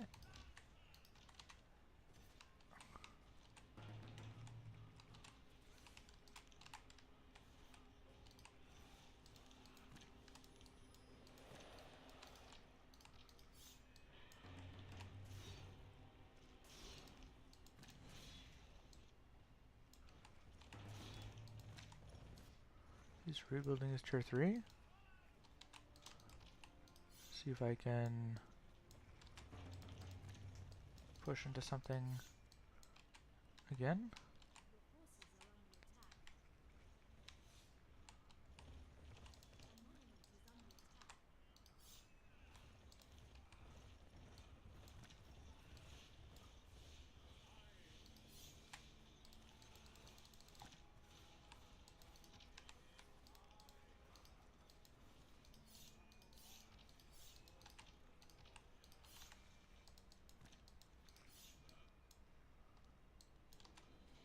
Okay, defending port is not going to be easy,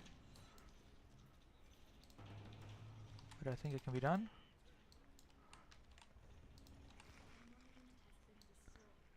Yeah, never mind, didn't see that. But we kicked his monument again.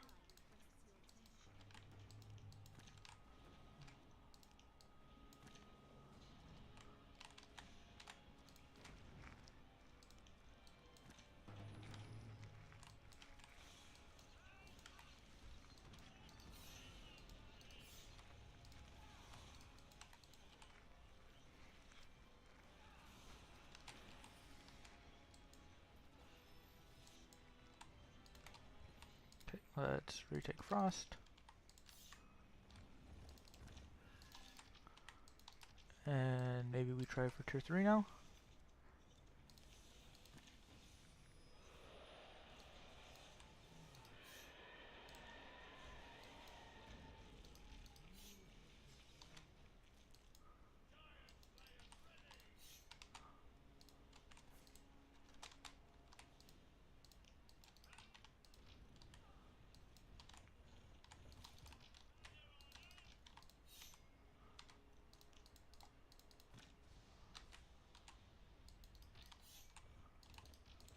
Okay, tier 4 is online.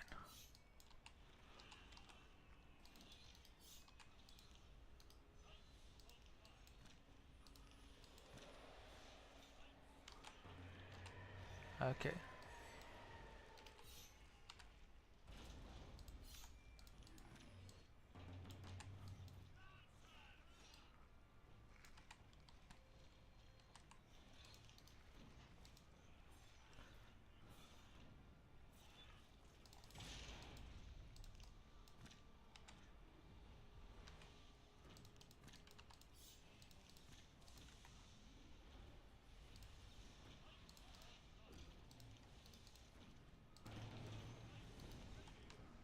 Darn it, okay.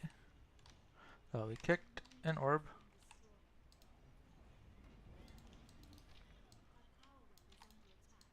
What's going on here? Let's have you guys go.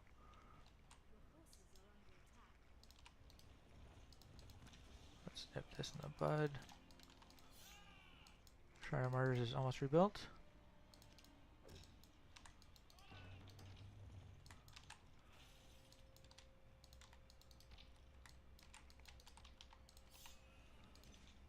Shrine of Martyrs is up. He's getting a lot of power back. However, he's had a lot fewer wells than we've had. Thank you for that.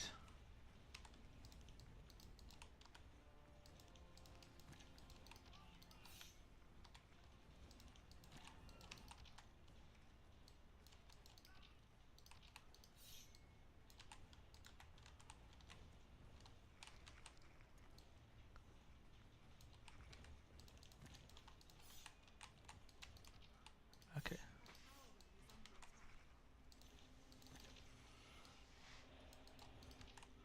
Need to get over here. No! Show building is offline? Okay, we're just gonna do that.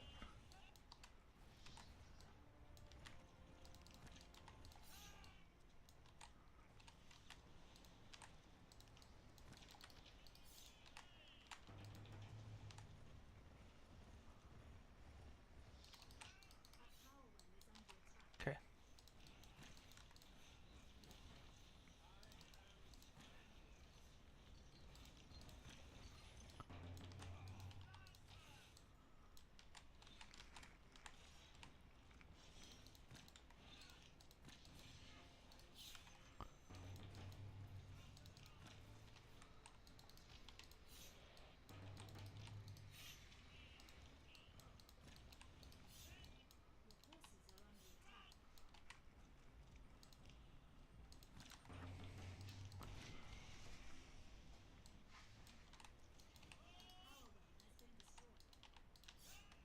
Did we still lose this?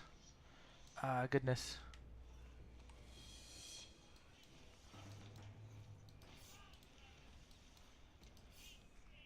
I really thought we'd get it. Juggernaut.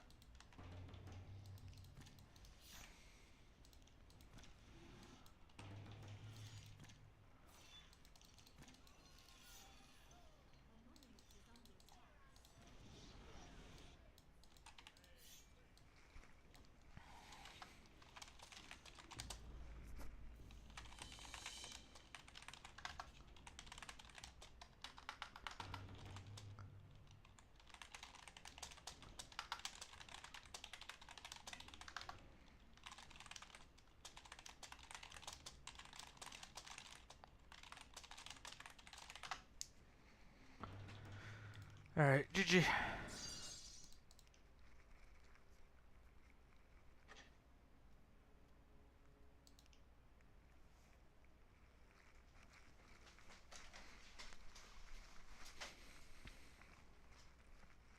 Alright, looks like the lobby is done. So let's go into replays. I'll start with the replay that Essen sent. He really wanted me to show this off. It is a replay on Irmia.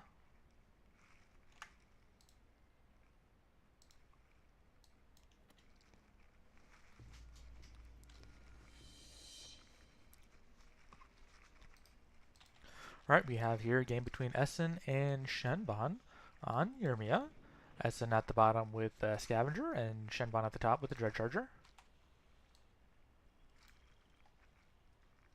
Shenban with the first well, Essen responds likewise. Shenban going for a position to grab these 3 wells, and Essen moving either to attack or to grab the +1 in the center.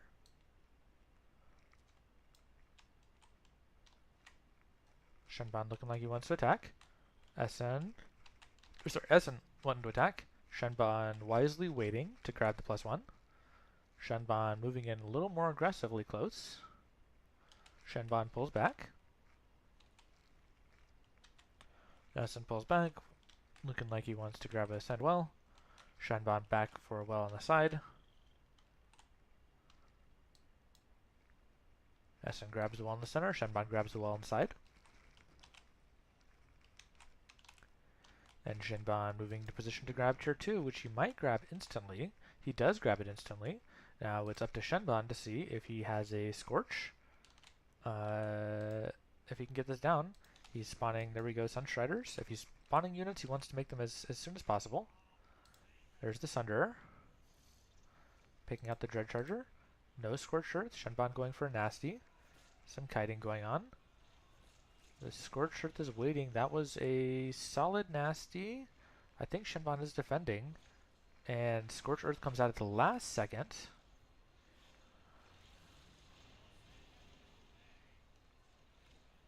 These Forsaken die. Sunderer lives. So the orb is going to be close. I think yeah, it was really late. Okay, there's a Kobold. I think the Sunderer dies. Sunderer pulls back. So it doesn't die, but the orb doesn't come down. Yeah, I'm not sure why this Scorched Earth was so late from Essen. But Essen tries to hold the +1. Solid decision. He didn't lose much in the trade. Shenban made his units frenzy defend, so he should be fine.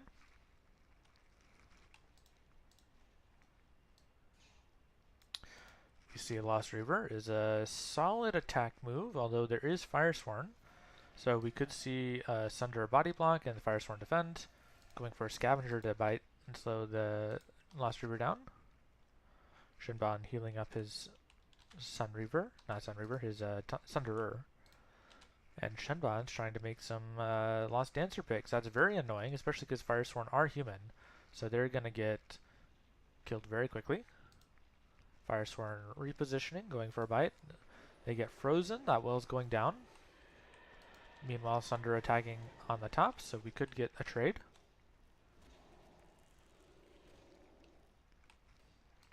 Nightcrawler instant frenzy, going for the Sunder.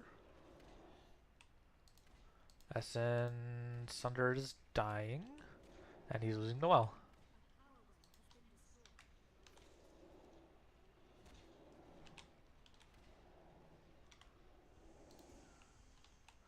So orbs are back equal. There is a lot of damage there, so SN could try a Sunder attack at the top. Instant Frenzy with the Nightcrawler. He should move and let that guy die on his own. Good job running back with the Firesworn while the Reaver runs out of Life Weaving. Now the Life Weaving is offline, the Firesworn can attack again. Dark Elf Assassins are stopping this attack very easily.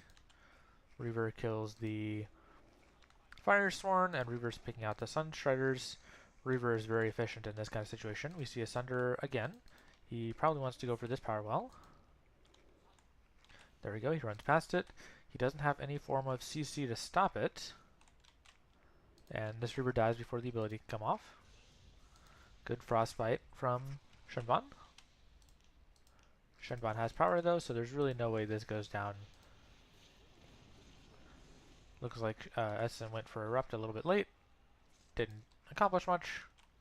And Shenban is going to clean off the attack, and once again the game is equal, except that SN got only about 40 power from this well, not the full 100 he'd need for it to pay off. SN going back tier 2. SN is Purifier, so this is a solid matchup for him. Not a good enough matchup that Shenban shouldn't lose, but you know, there's always the opportunity for Shenban to drop it. But I think Shenban, for example, if he focuses out this Firesworn, there it goes. Frostbite would have killed it. It still dies. This Lost Reaver is going to kill this well, especially with a Nasty and with some Orb Focus.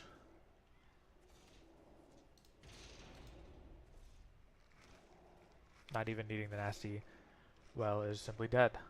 Shenban in a very commanding lead at this point, now +1, and keeping the power level fairly low. There's a freeze. I don't think that is so valuable. I think Lost Reaver should maybe come kite this base over here. He's picking out the Burning Spears. That's a solid choice because Reaver is an S counter. And the high level move would probably be, while these guys are frozen, to run back the Reaver and go heal up. But Shenban is sacrificing the Reaver. Reaver is sitting with Revenant's Doom.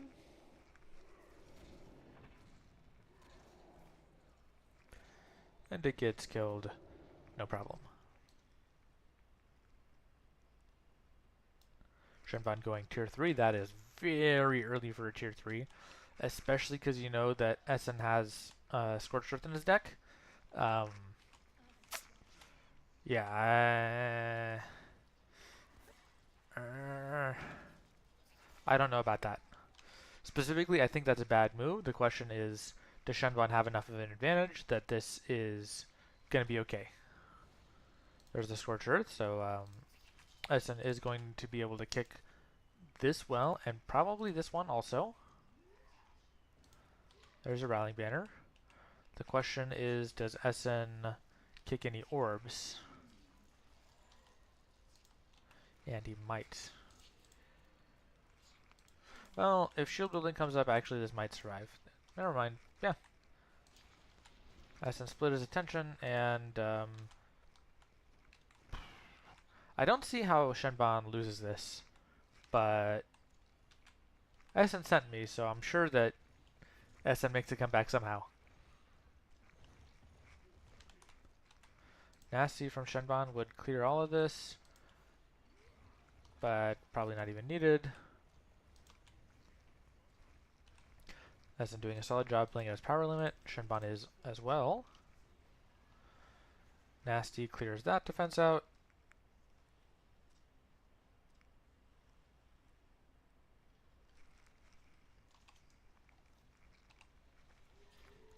And Enforcers are killing Nightcrawlers.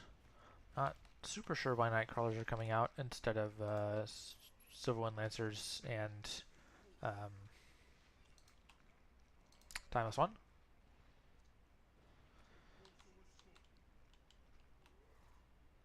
There's the Timeless One. Misses, okay, not everything, but misses a lot of it. And that's applying very good pressure. Again, something like a Silverwind Lancer run over here, Nasty would clear out this attack. But Shenban is tier 3. He's invested the power to tier 3, but he's spawning tier 2 units. I just don't get it.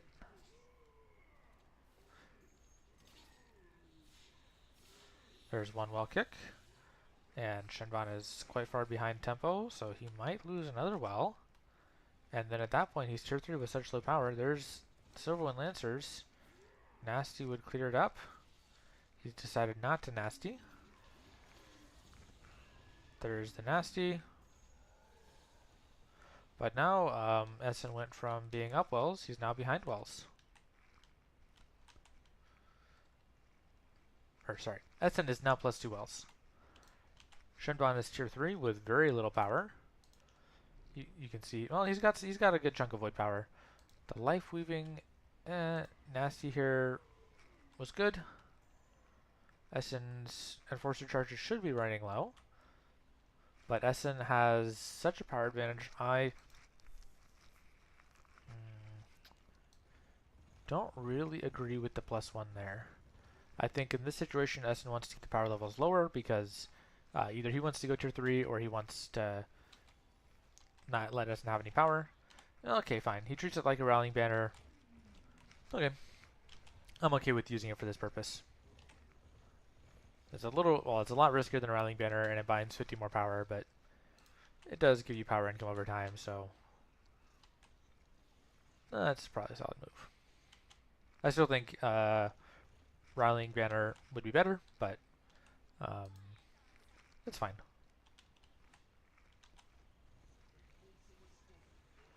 Great Nasty from Shenban. However, the Fire Dancer's still there, and Shenban's power is so low that I could imagine Essen kicking another well just by virtue of Shenban not having the power.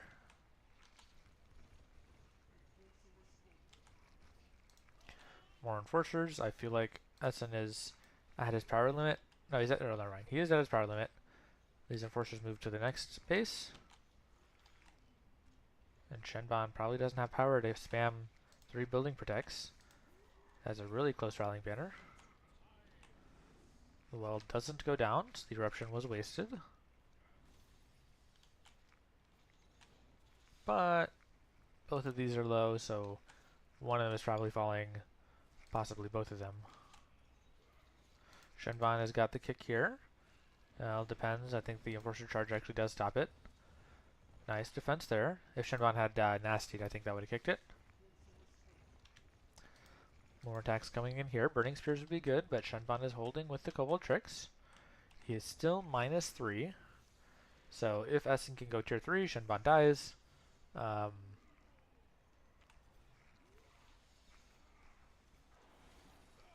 Shield building is now off. Fire Dancer gets the kick on, not the kick, but the pick. Not the pick. Snipe. Things are low, he'll have to defend one, and then the other one can die to Eruption. Eruption possibly not even needed. Yep, just switch targets. And now the other one can focus down. Fire Dancer is not attacking the right unit.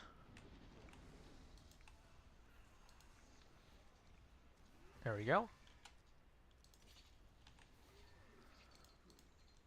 There's a Kobold Trick. Essen going for the wells again, wants to reduce Shenban's income to 0. And it looks like he's doing that.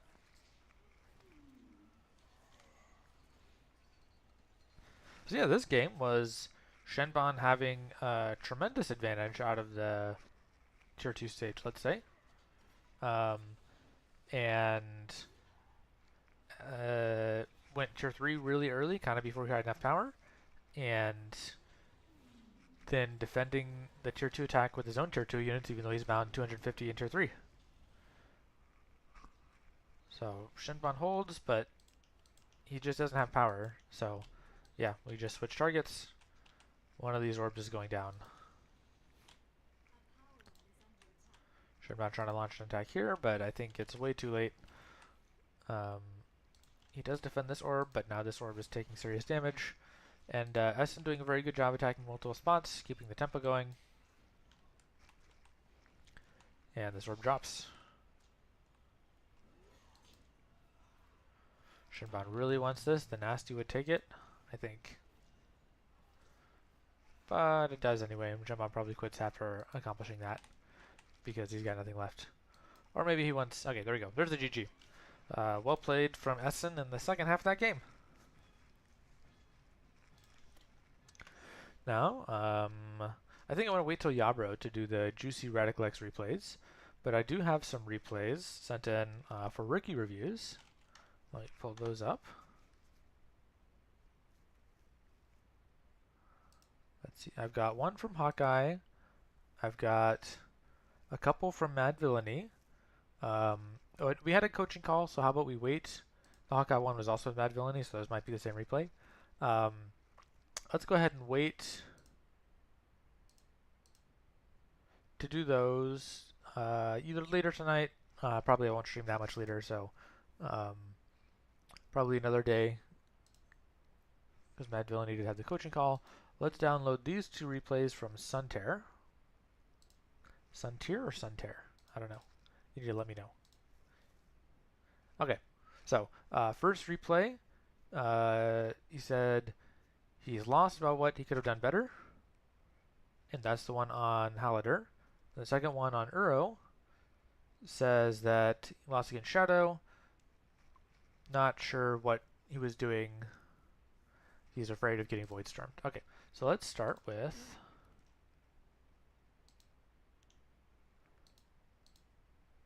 the... Oh, it's Suntear also with Mad Villainy. Okay, and it's the Halidar one. So let's try this. I'm curious if that's one of the same replays that Mad Villainy sent me. Okay, Suntear and Mad Villainy. Mad Villainy starting Frost. Suntear starting Nature with Amazon.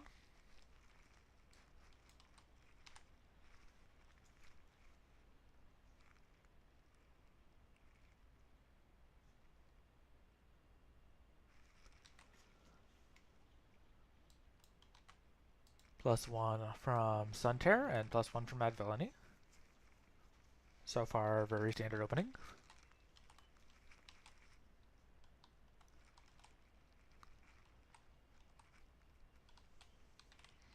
Mad Villainy with a fast +2. This is a strong option against less experienced players. I think that depending what Suntear has in his deck, in principle this is rushable and it's not safe. The Hurricane was not worth it, just for one squad. You're basically trading 50 power for 50 power, so not really worth it. Mad Villainy, Suntear, a different way to play that probably is Ice Guardian or Shaman spam. Yeah, but okay, he pulls back. He's letting Mad Villainy have the +1, and the trade was 50 power for 50 power. Mad Villainy should kill this unit because it's binding 50 power without having anything. Mad Villainy with the +2, that is so ridiculously greedy. Suntear should immediately stop going for +1. He should just start spamming Shamans or Dryads. Or even, like, at this point, you could just spam Amazons and run between the bases. +2 was incredibly greedy and very rushable.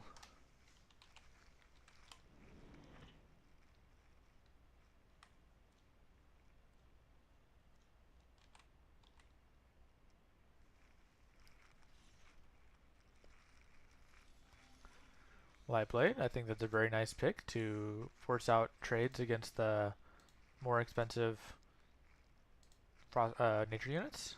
So for 25 power, he looks like he's probably going to get this trade with the Windiverse. He does need to kill this squad of Master Archers. Mad Villainy is investing more power in the tier 1. So Suntear probably is looking for a escape to tier 2 right now. Mad Villainy with some nice micro trying to block these. Yeah, that's probably objectively the right way to go about it. That's more effort than I would have put in though. I would have just frostbited and be done with it. Again, this Master Archer binding so much power. Okay, Mad Villainy on the attack. Also going tier 2. Suntear has got 100 power, so he can't quite go tier 2 yet.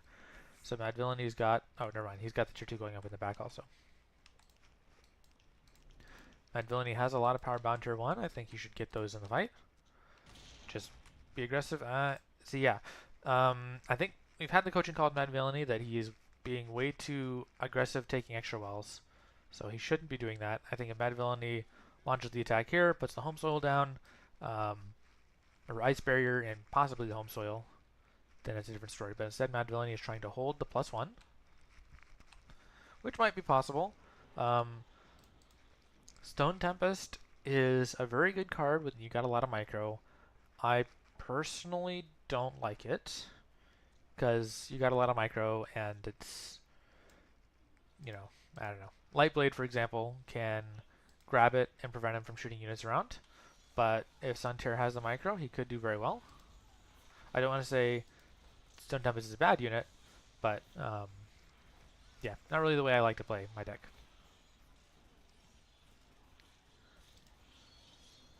And Mad Villainy doing a great job with the Home Soil, bursting down the Stone Tempest, which is going to be a big swing in his favor.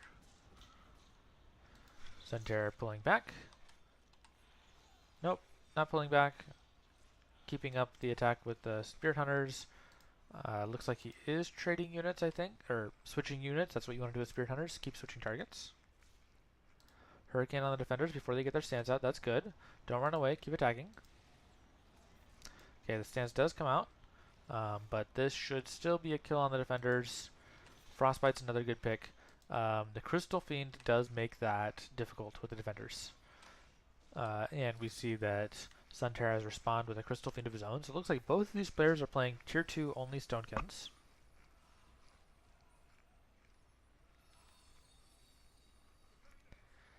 And so it's going to be a grindy ball of death. Hurricane, not super valuable. And I think Suntear doesn't have Home Soil in his deck, which is going to make this even harder. Losing a squad here. Mad Villainy doing a great job with the micro in his end. Yeah, so I think at this point, Suntear mistakes. For one, Spirit Hunters making twice of them doesn't actually increase your damage by almost any. Mad Villainy also has Stone Tempest. It looks like they're playing mirror decks. Yeah.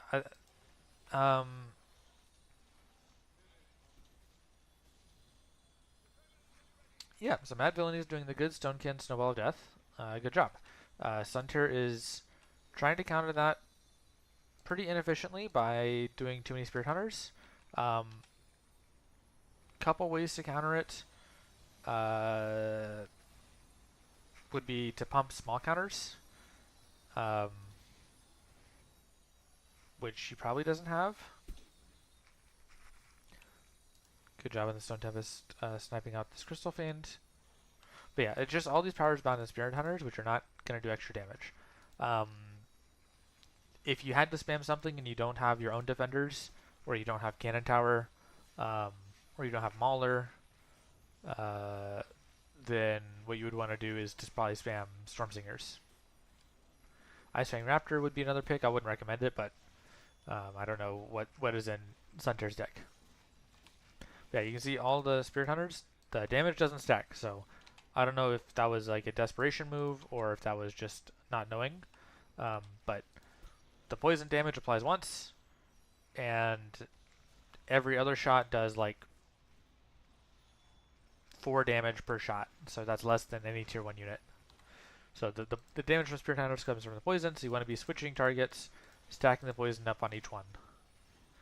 Now that said, the healing from Crystal Fiend is 33 per second versus 30 per second from Spirit Hunters. So the Crystal Fiend healing does out damage the Spirit Hunter damage, which is why Crystal Fiend is so good in this matchup, because both players don't have a lot of ways to burst down. So yeah, I think main thing we've seen here, Mad Villainy. Also, Mad Villainy has got the +1, so he's getting a little more power over time. He's got the defenders, which are a very good choice in this matchup, assuming that Mad Villainy doesn't have one of the counter cards, which he probably doesn't. He could, right? As I mentioned, Mauler, Ice Fang Raptor. These are both good counter cards to defenders, but most Stonekin decks of any kind are not playing that. What you want to counter this instead with would be either going on. So one way to counter this, Mad Villainy has got all this power bound to one spot. You could try to stall it by doing, Glacier Shell, Cobalt Trick, Oink as needed. Roots, you try to stall it, and you could make like a Burrower spam on your own side. That's that would be a way to approach this, right? Um, and then also he's spamming the Spirit Hunters, which are not a good counter to any of this.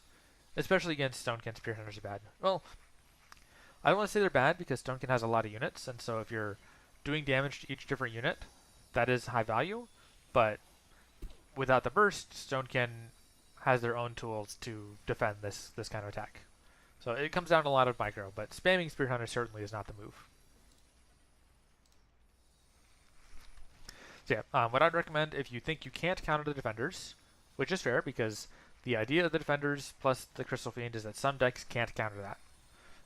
So if you can't counter it, what you do is you base trade and you start spamming burrowers. You try and have this power bound to one spot, and then you try and make attacks happen here, here, maybe here, and then you have a base trade.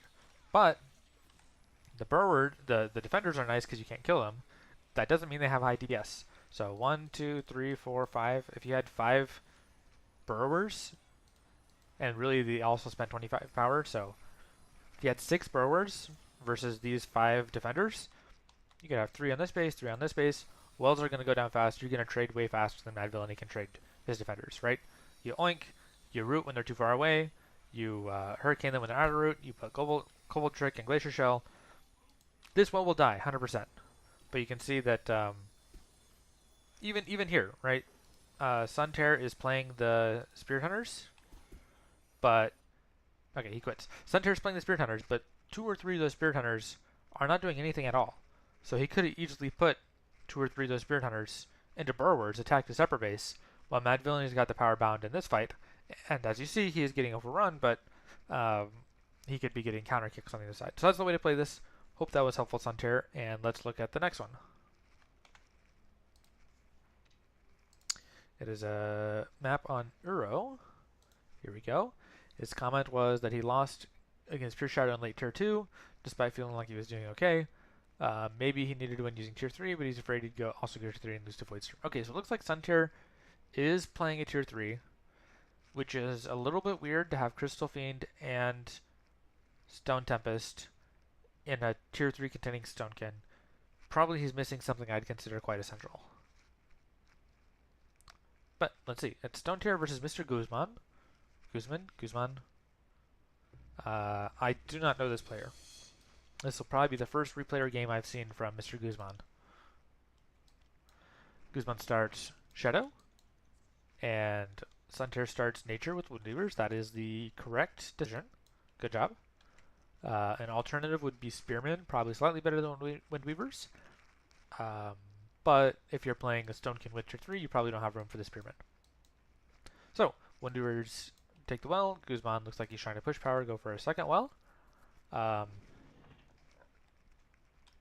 would say that Suntear knows his deck. I don't know what's in his deck, but okay, so wells even on both sides. Suntear is probably getting outscaled by Shadow because Shadow is usually playing Pure Shadow or Souls, which are 2 of the 3 highest scaling decks.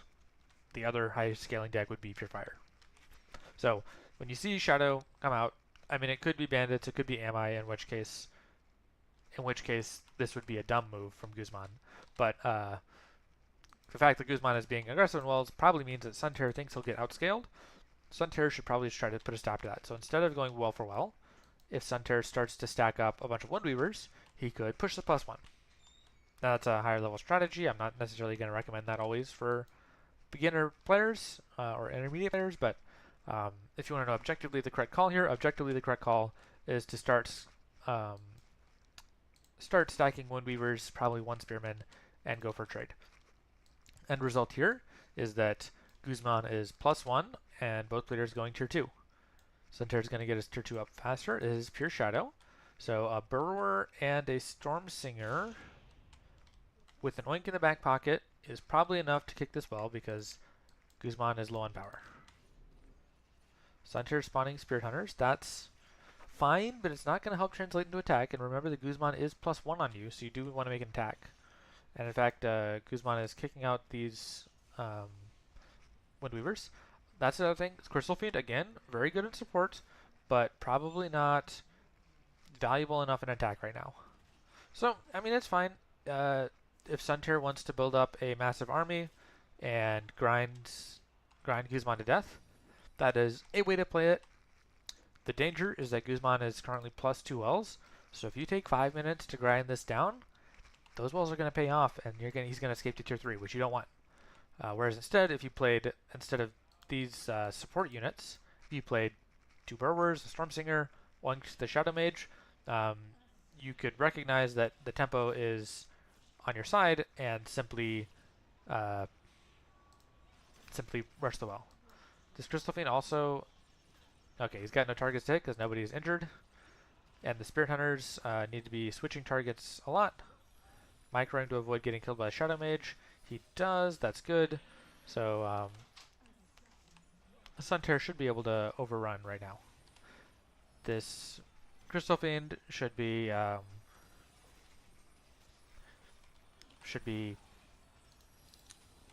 pulled back a little bit. This Nasty from the Nightcrawler would be good. Would kill the Crystal Fiend, would defend everything.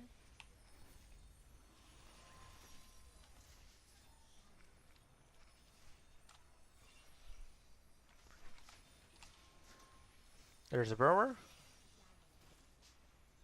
Burrower should be running around a little bit in order to avoid getting shot by the Shadow Mage. And it gets shot and it dies. This is escaping. The Hurricane was good to help it escape. And I think the tempo, yeah. He's getting this down. He could oink if necessary. He could heal if necessary. Suntier's low on power. Heal. Okay, no, he plays a second Burrower. But this is still going out. That's good. Burrower could come over here and root these guys, and then you could have another tempo advantage. Possibly even more than a tempo advantage, because you could root them, the Spirit Hunter could keep trading, while the Burrower's hammering at the next base. So, Suntier did good. Guzman was way too greedy, so it's more of Guzman being way too greedy. Guzman's still +1, because he took +2. Now they're even. In a close well situation, don't love this. Again, we talked about how you probably don't want to be outscaled, so it's better to, if you want the wells to be even, it's better to kick his well rather than go +1 yourself, if that's an option. If that's not an option, you know, do what you got to do. But in this case, that is an option.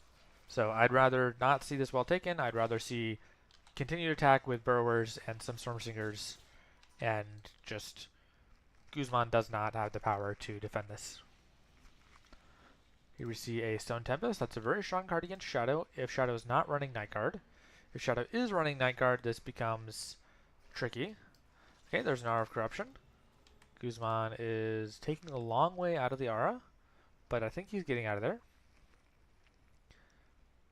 Sorry, Suntier gets out of the Aura, so Suntier's in a good spot. He should just come over here and attack this base though, because the Aura is protecting here. So just get the double attack going. Guzman is still +1 because he's got 4 extra wells and Suntier has, yeah. Suntier, I think one thing you need to think about is you kind of get locked in and you're too focused on attacking one part of the map, right? Like you want to attack here because it's closest, and you're kind of suiciding your army to make this attack happen. Whereas if you just came over here, attacked here, no problem. Guzman can't even come chase you because his army's over here. But now you got a close well situation. The wells are evened up, but now it's Guzman with the tempo, and he's got a big tempo attack. Solid oink. So I think Suntier will be able to defend this no problem. However, Guzman has had a lot of wells for a long time. He's had the high power of the game that he wants to play, and tier 3 is an option. Spirit Hunters, again, they're fine. I'd rather play a Stormsinger in this situation, because Stormsinger is good in defense and can translate into being good in offense. Guzman takes the +1. I think that's a good play from Guzman because it increases the power level where he wants it. It also gives him an option to go tier 3, which he probably wants to do, because basically how this game I'm predicting is going to go is that Suntier is going to continue to build up a momentum of army, and then Guzman's going to escape to tier 3 because the big grinding army doesn't have enough time to get things done. There's the Aura. Guzman is doing good with the Aura. Suntier probably wants to escape the Aura. Again, you can attack this base. It's right here. Right there. Okay, getting out of the Aura. If we get a heal. Suntier doesn't have power for a heal. Good. Okay. That works. That was weird, but that worked. Knight of Chaos with the ability is going to be able to stop this attack. Good oink. Good oink. You probably should mode change to focus this out.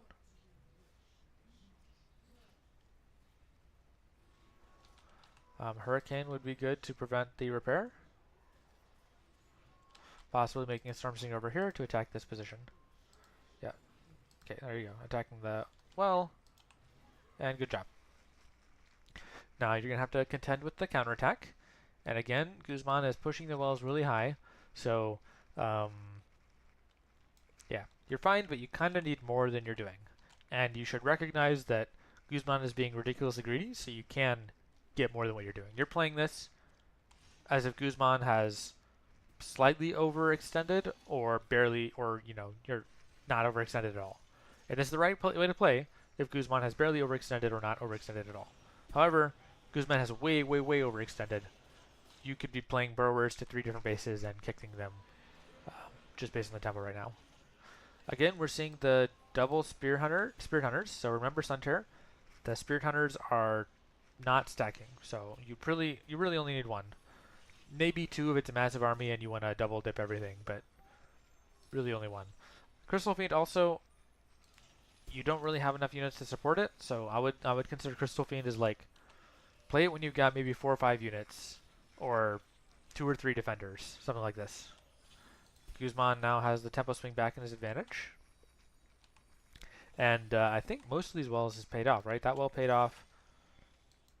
This well has basically paid off. This well's not quite paid off yet, but these wells. So even though Suntear is pushing Guzman and kicking the wells, he's taken such a long time that...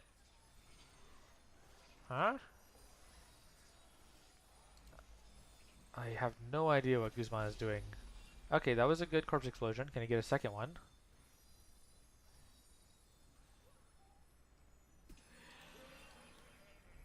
Okay, I think Guzman's not going to have power to do a second one. But the aura was so weird. Such a weird aura. But okay, yeah. So Guzman's definitely winning. Again, we've seen that he overextended a lot, and Suntear did a good job pushing it, but he pushed it really timidly, and basically didn't punish Guzman to the extent that Guzman had overextended. I think that's the takeaway here. And the other takeaway, Spirit Hunters, they don't stack, so switch targets. You get 1 shot and you switch targets. Nice root. I didn't catch if the root was first or the nether warp was first, but you cannot nether warp out of the root. And Spirit Hunters, right, they're attacking just this guy. They should be attacking the other one. The aura is decent, except the root's on cooldown. So I'm not, or warp is on cooldown, so I'm not really sure if it's going to accomplish much.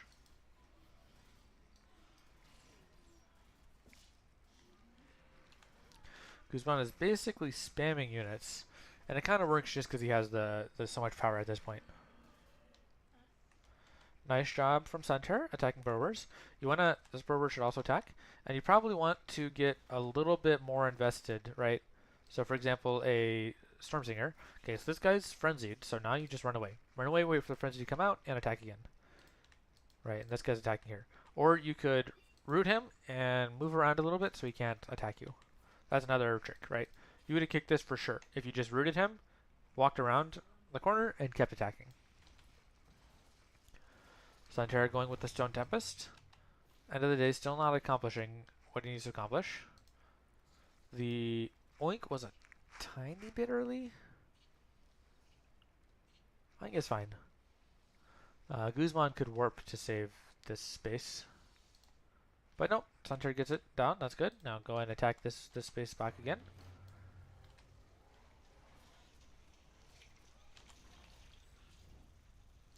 There's the aggressor. Switching targets, attacking a lot of things.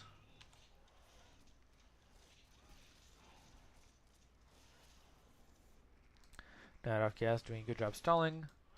Burrower has been forgotten about. Not to say that there's anything wrong. I'm just trying to point out the mistakes as I see them. And you can see even in one of the 2v2 games we played, I've left units laying around. Caro left units laying around. So not to say that you suck because you leave units around, but trying to help point these out.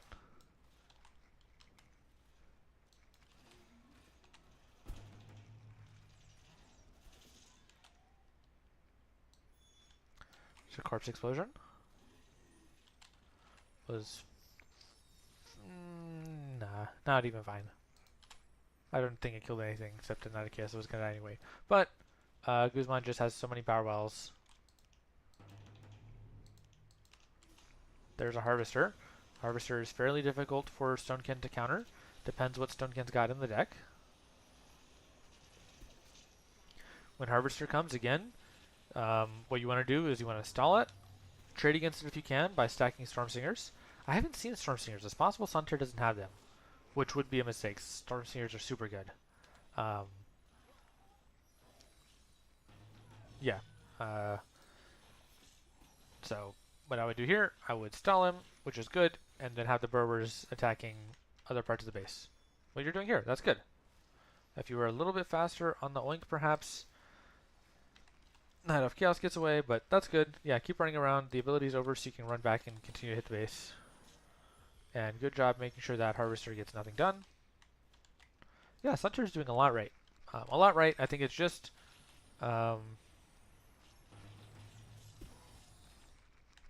it's not quite aggressive enough. Brewers trade against him. That's fine. Guzman, good job getting the harvester out, and good job defending this. However, the Brewers have an ability. They could shoot over the wall and break it down. Personally, I wouldn't bother. I'd just go have the Brewers attack here. But these are the options. Again, Guzman's got a lot more wells than Sunter. Which means Shirthi's probably happening. The aggressor is also a pick I don't really agree with, because they have, in this situation, not to say I don't think they should be in the deck, but their damage to power is really low. Like, they basically have Stormsinger damage, but they cost almost 3 times as much as Stormsinger. Guzman is trading against the units. I don't really agree with that. I think he should just go orb focusing. Guzman defending well. Sunter going a nice attempt here, which was close to succeeding, but not quite.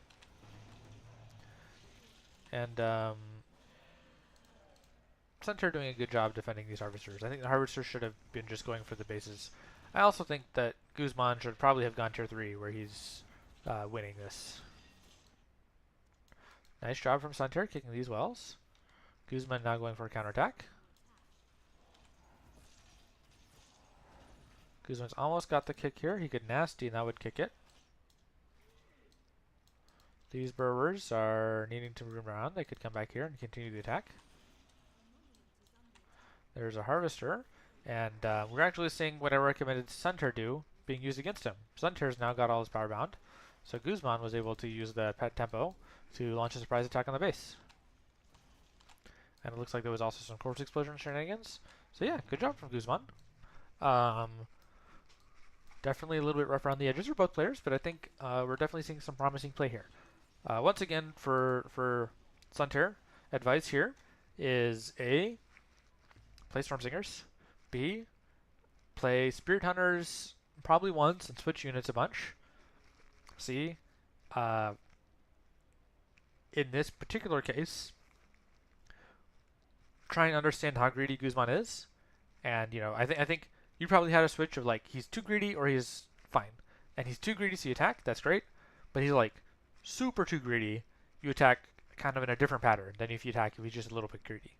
The way you attacked was, like, if he took +1, a little greedier than he was, or if you're even on wells and you just had the tempo. That's the way you attack. That's a good trading pattern if that's the situation. But the situation was that he took +2 wells. So he had 200 power more than him. That's 3 burrowers. Or 2 burrowers and an oink. And 2 burrowers and an oink kicks a well. Yeah, so that's the feedback. But good play. Thanks for sharing this. I think that's pretty instructional of the kind of mistake, strategically wise, that someone would make at like a mid-elo level. So great job. I can see you're improving. And I think we're gonna, no, we're not gonna end the stream here.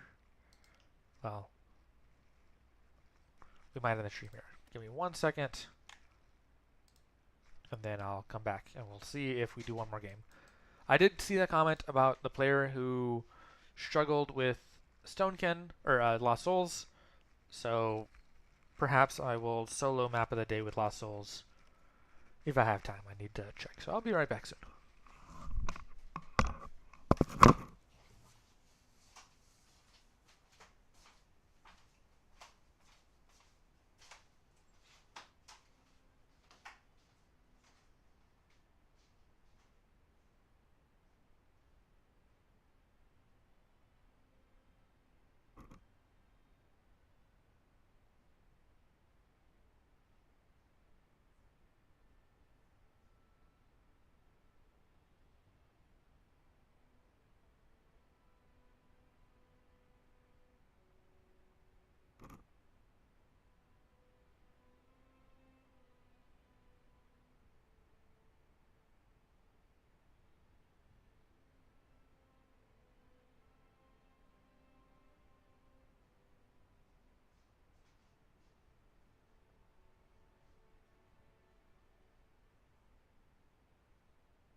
Alright, so we'll do one more game with my Campaign Souls deck.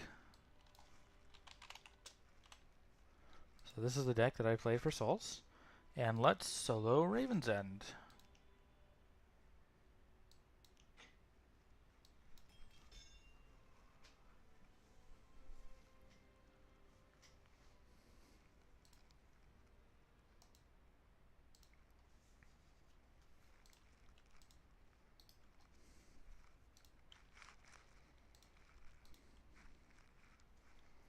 Okay, we're going to start by stacking Forsaken.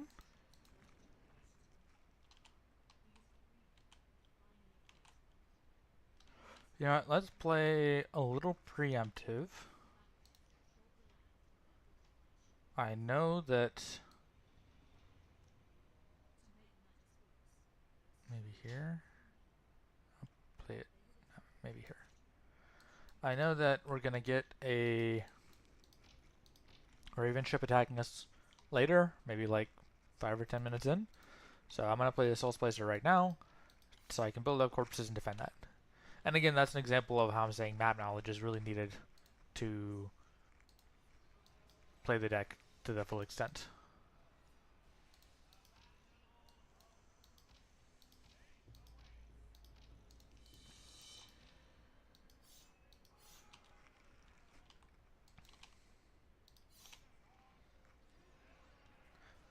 Because, for example, if you didn't know that,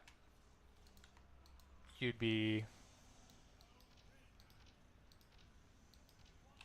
Let's just run around until the shields run out. Yeah, if you didn't know that, then you could play emergency towers. But if you don't have the towers, then it might be hard. So, for example, Lifestealer would be a good tower to have if you needed like an emergency tier 1 tower. But I've played all the maps, so I'm not going to be surprised. So I don't need the tower because I can just prepare my defenses in advance.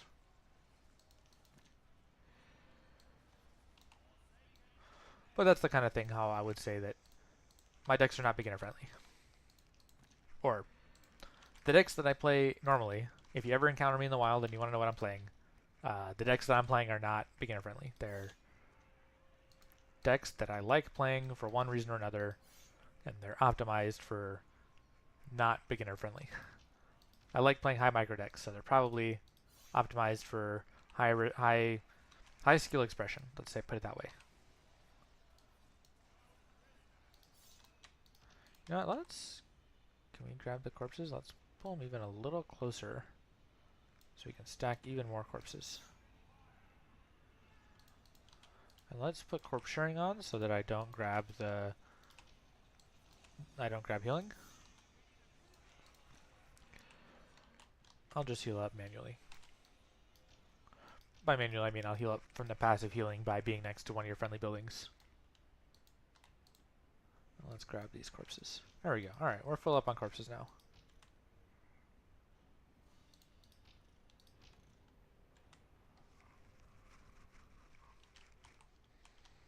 Okay, probably 2 skeleton warriors.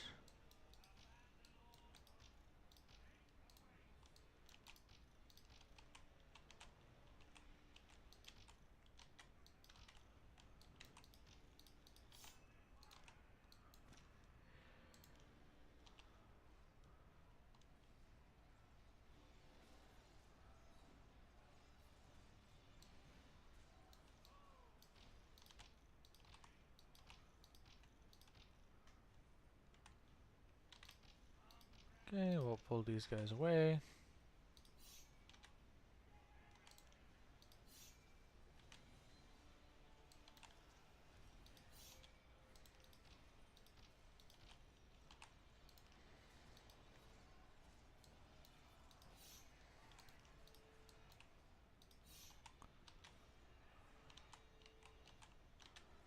And maybe I'll drop,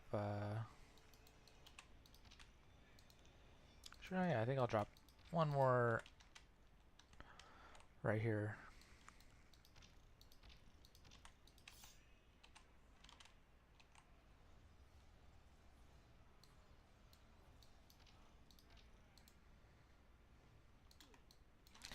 I'll set the gate so I don't get guys hitting me in the back.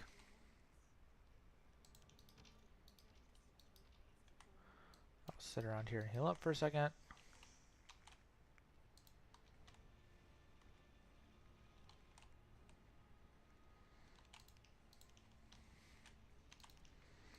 And maybe 2 Forsaken to defend this.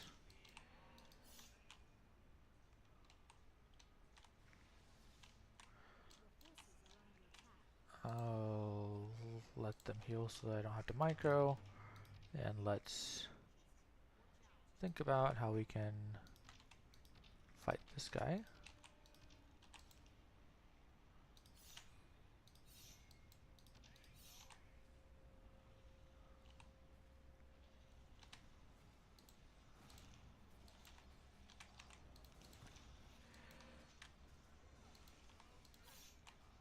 Okay, I'll defend it, no problem.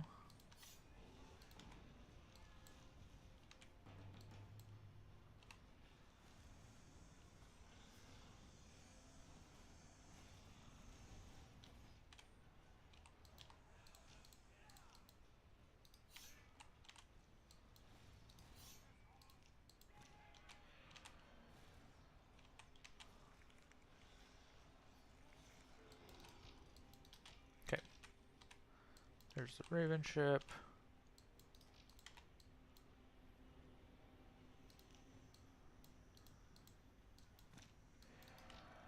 Got this guy all healed up.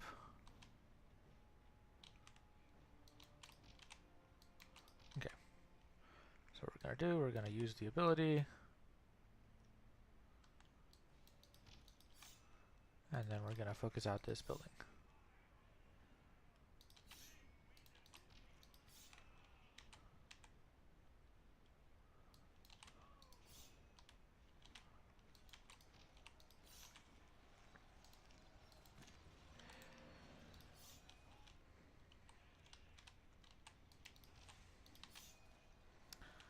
Okay, we got that building done. Then we're gonna focus out this building.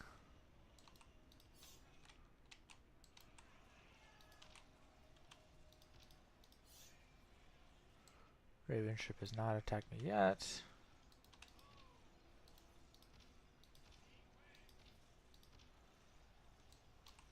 There we go, attack you. I think I'm safe to +1 here.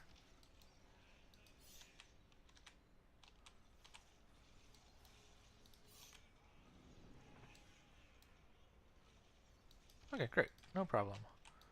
Let's swing by the shrine or the swing by this thing to heal up more, and then we can kill it when we're done. And I wonder why the Raven ship hasn't attacked. Oh well.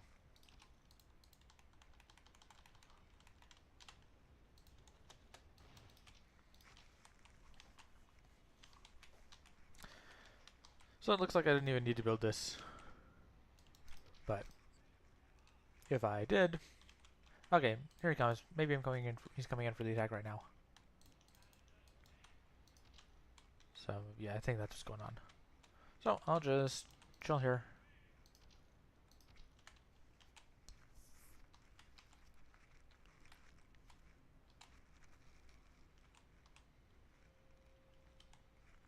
Yeah, I think if you don't kill this, then he comes straight. I think if you kill it and he attacks it and then comes back and then comes for a second time, so you can buy time before he attacks you by doing it this way. Okay, let's go tier 2, which is souls.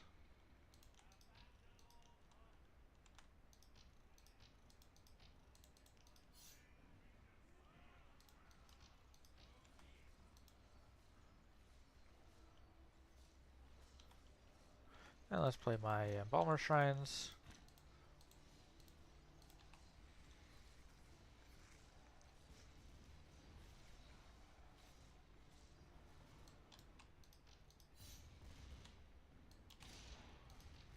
Yeah, let's chase him and hopefully we get a freeze.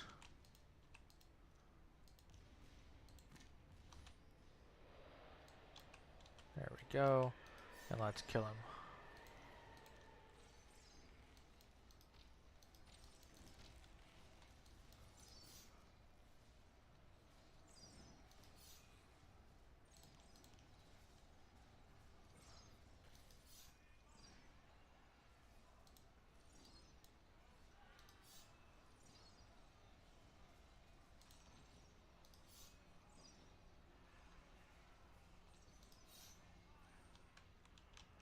Okay. No problem.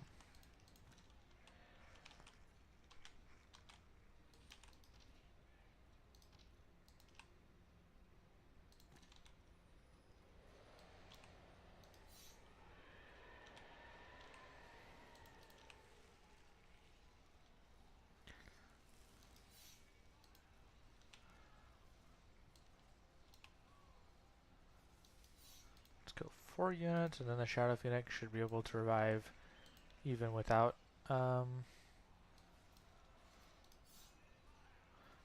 this, so I won't activate the Embalmer, I'll just be really greedy.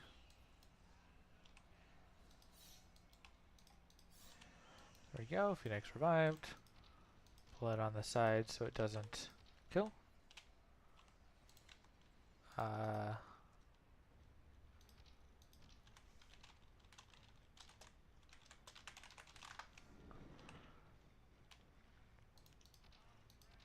Oh, I frenzied him. I didn't mean to do that. Well, okay, let's send you out to die.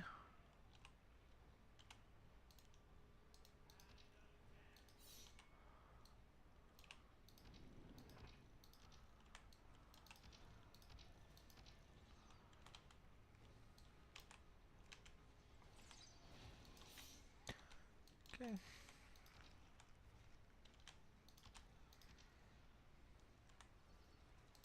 Let's make a second Phoenix.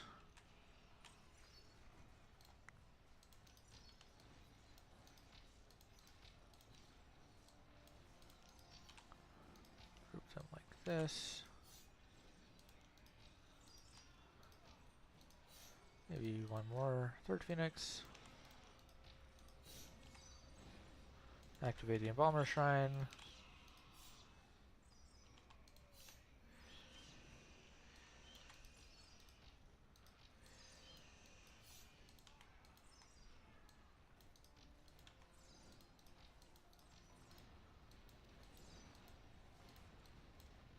Okay.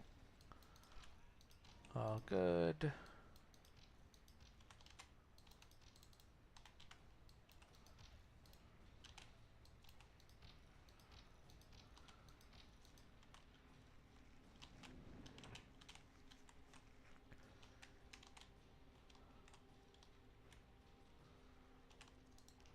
Play one of these. Let's play Furnace of Flesh.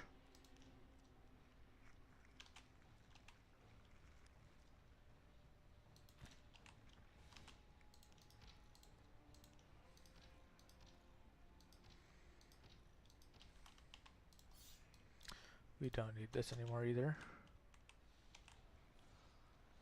Okay, Furnace of Flesh will start giving us back Void Return.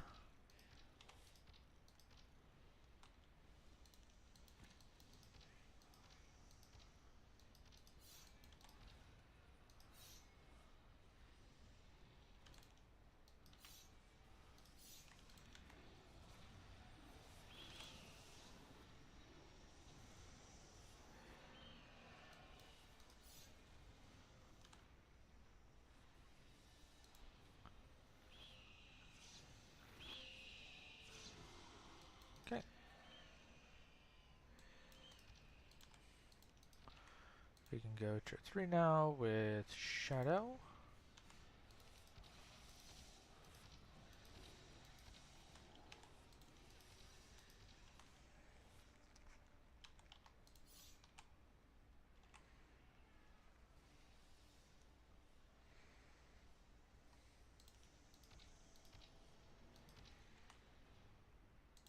Let me just kill all my units.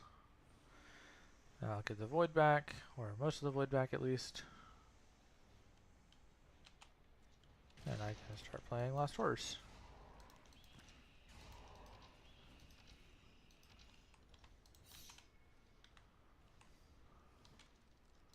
Play 2 Cultist Masters for Void Return.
Okay. So now we're going to use Blood Healing on this guy that revives. I think we can use Offering on the guy that revives too.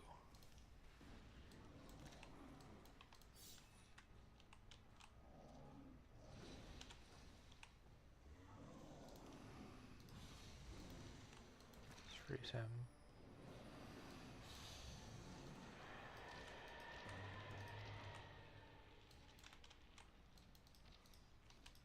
Okay.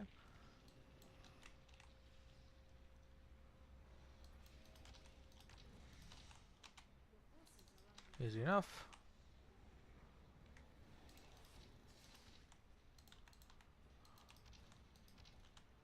Now let's Offering him again.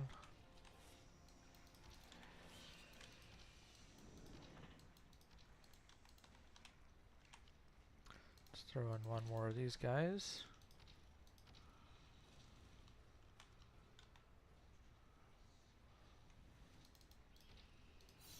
Now let's kill him with this.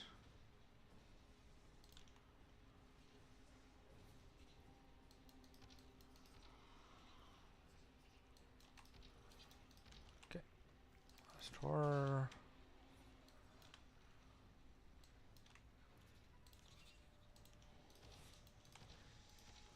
Yeah, let's do more Time Vortex.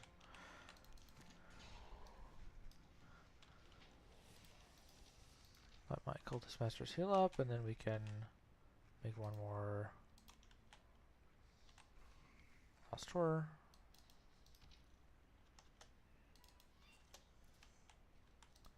There we go, 4 of these guys.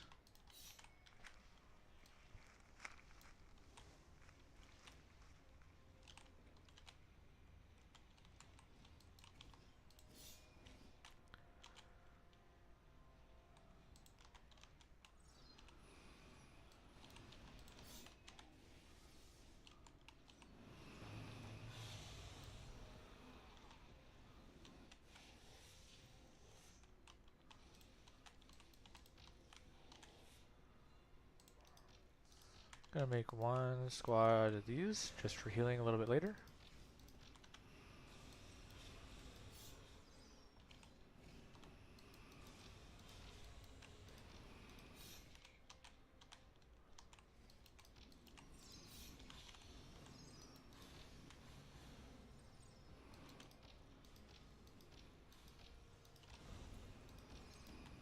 I think now is a good time for healing.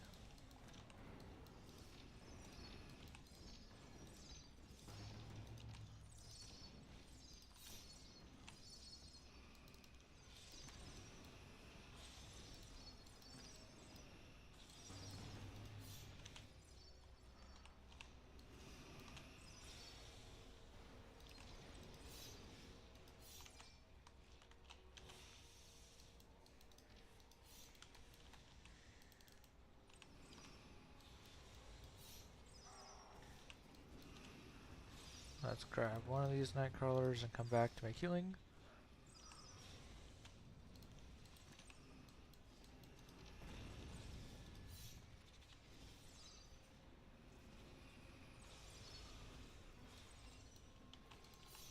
There we go. We can grab these wells. We've got your fort. Pretty straightforward.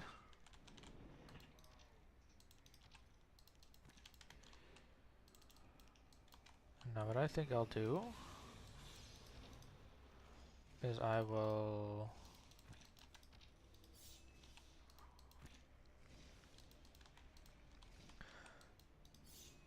think I'll defend here and grab the center.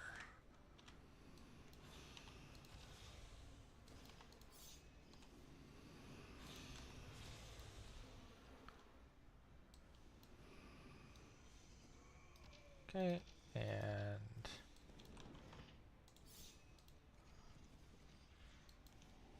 maybe one more microblaster.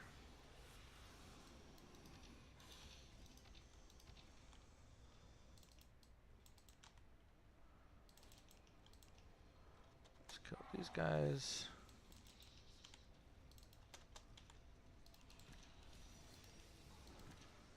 Play the infect.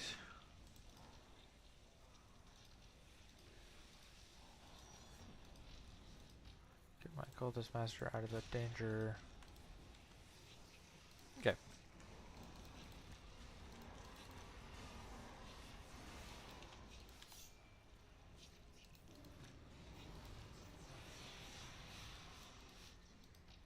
Bring my infect minions over here.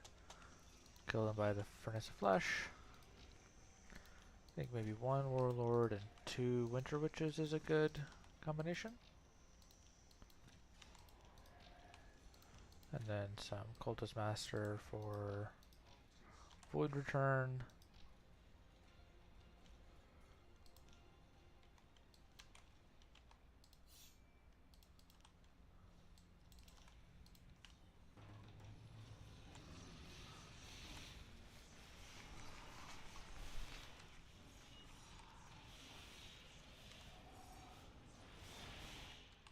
Grab a second winter witch.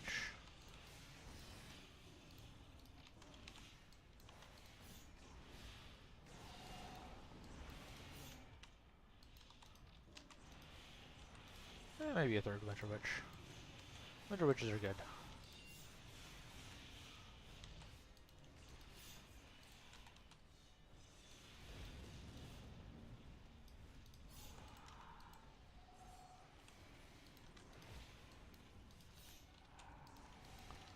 Freeze those guys.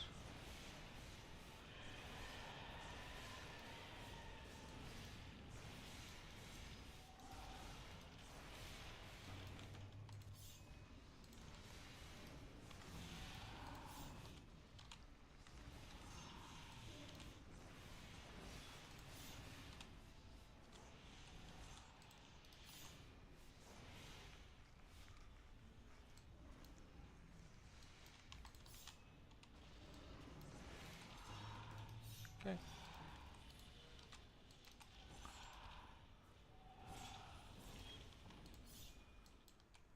All good here.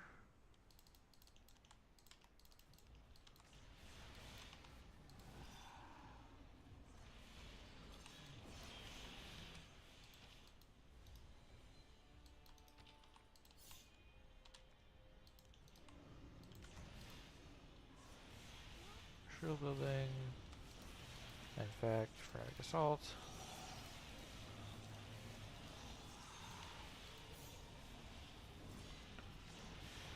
And let me go ahead and use this blood healing to heal my guys back up.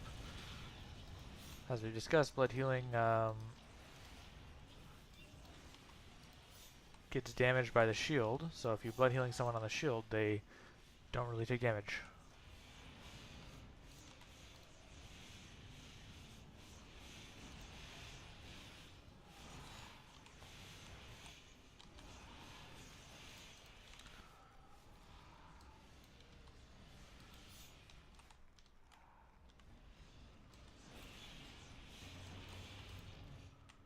Okay. Let's freeze that.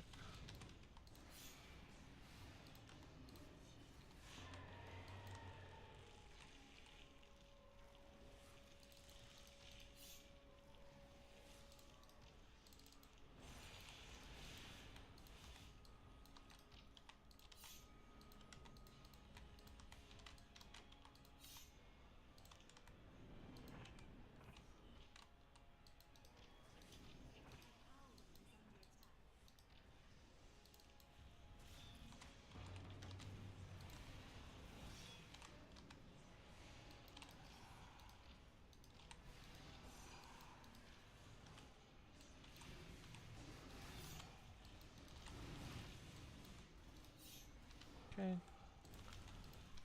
Shield up Winter Witch.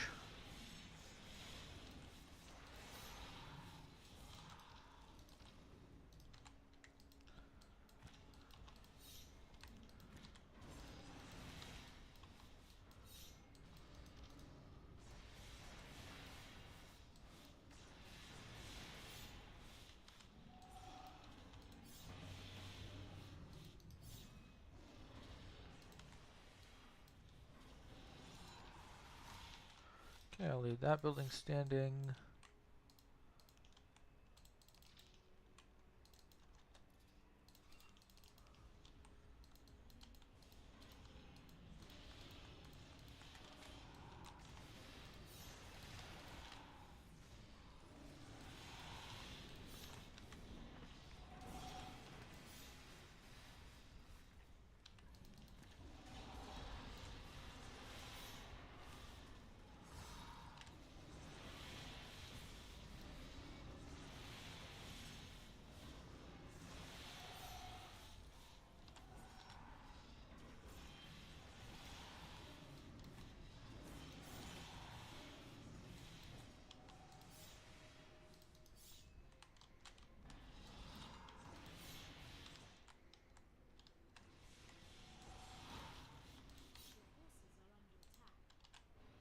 Oh.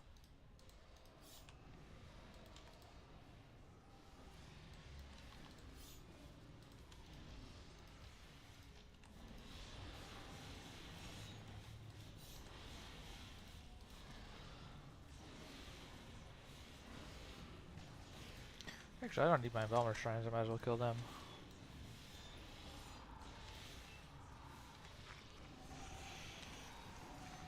Get another Witch heal. Well, not a heal, it's a shield, but same difference.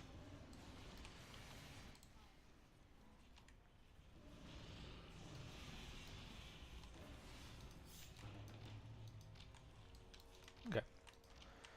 Now let's go. I don't have Nether Warp, which makes this take a little bit longer. But not really a big deal.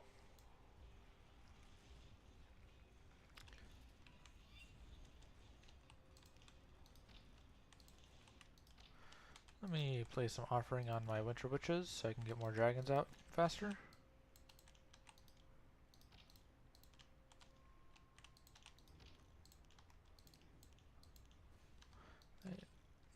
No, okay. I'll make them come.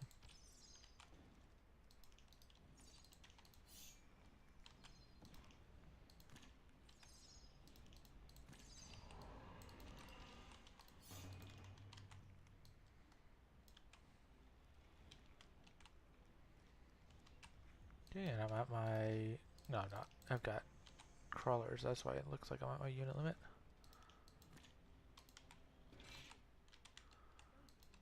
Okay.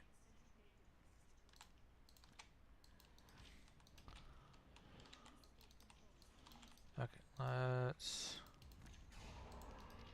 regroup.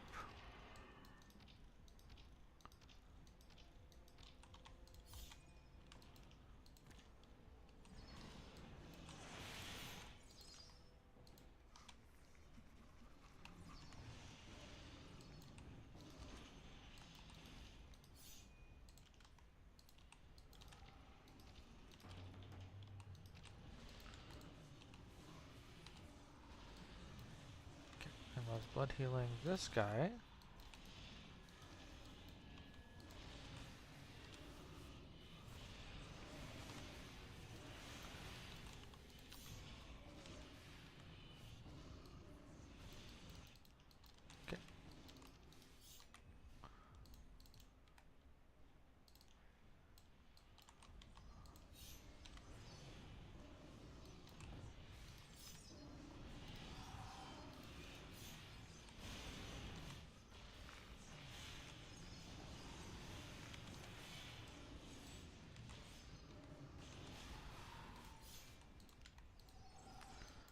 Maybe throw up some towers here.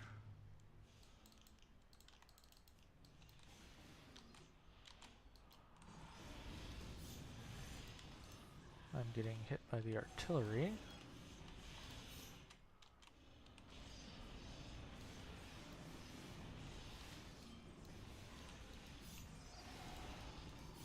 So probably want to focus those out.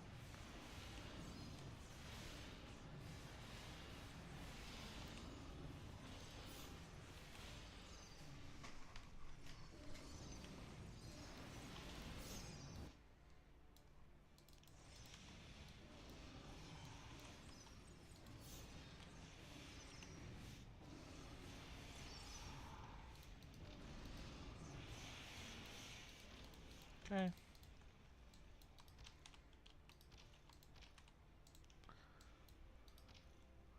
Let's be lazy and we'll just heal up with the shield and the heal building, the blood healing.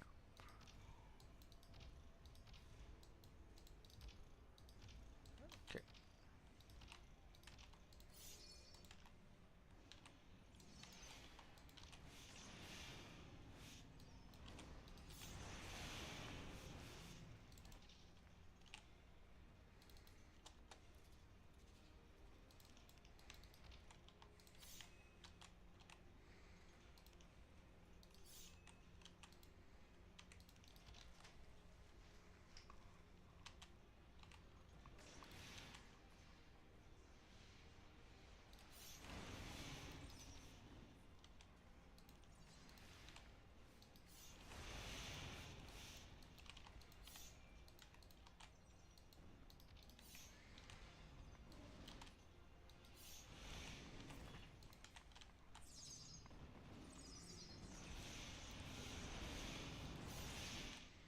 Okay.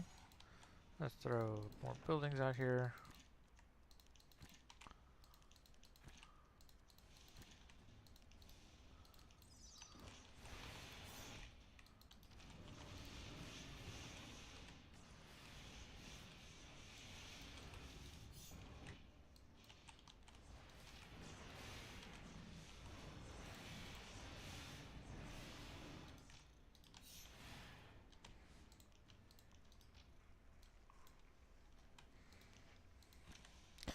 Yeah, I think usually I put buildings on the top, but this time I'm going to try buildings on the bottom and see if that makes any difference. It may not, but we'll try. Because yeah, I think I want my dragons at the top this time.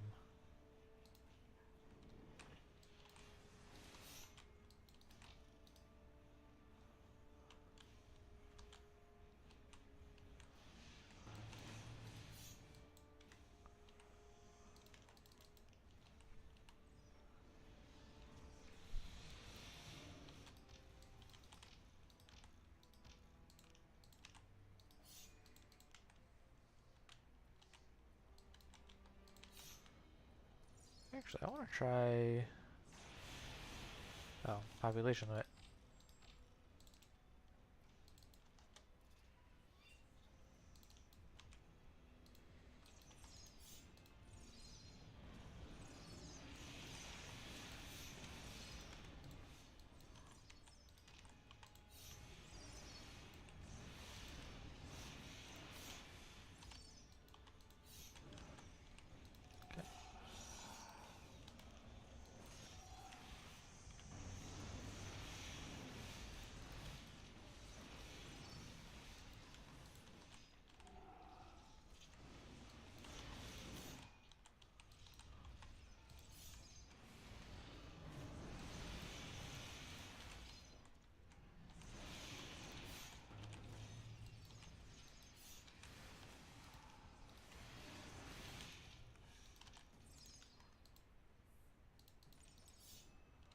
Okay, let's blood healing you.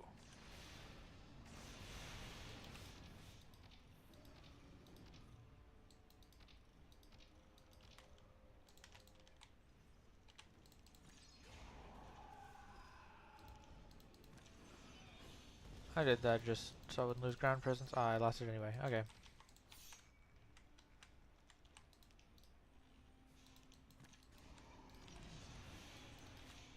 Well, then I can try this thing now.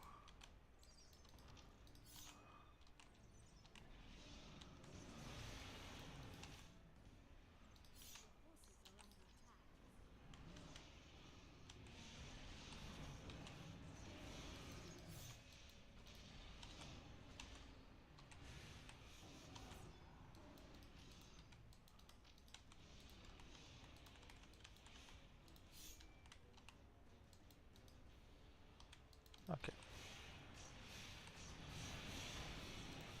I do have some void power now, so I can make these guys die.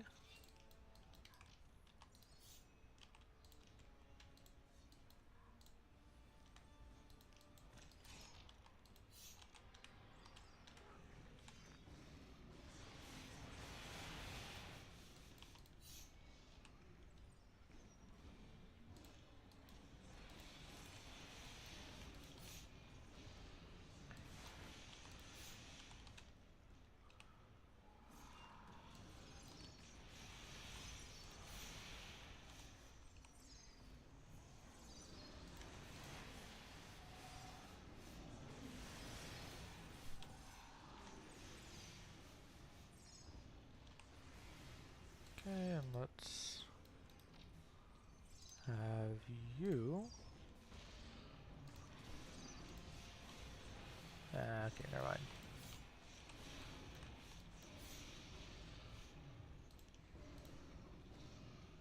Let's put blood healing on you.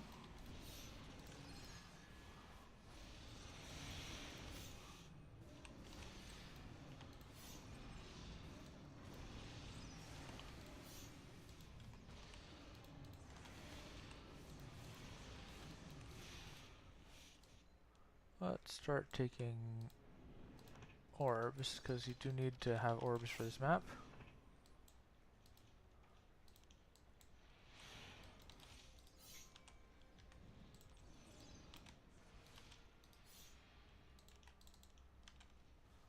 Don't need that anymore.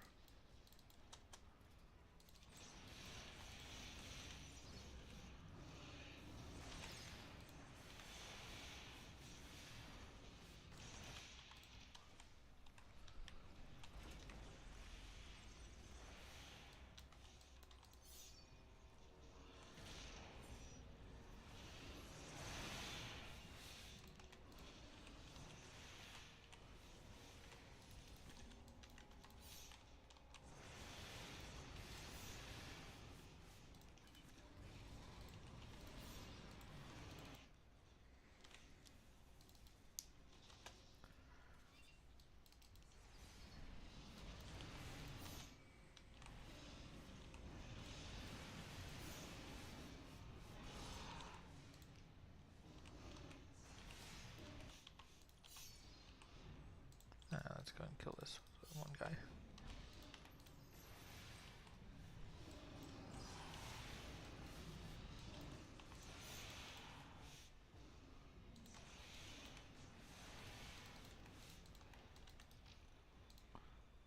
Maybe another frost one.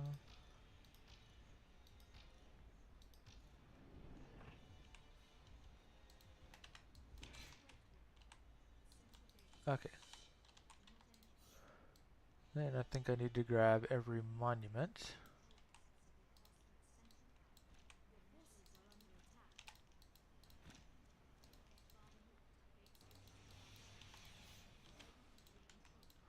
And I probably need corpses for these necroblasters. So how about I get that going?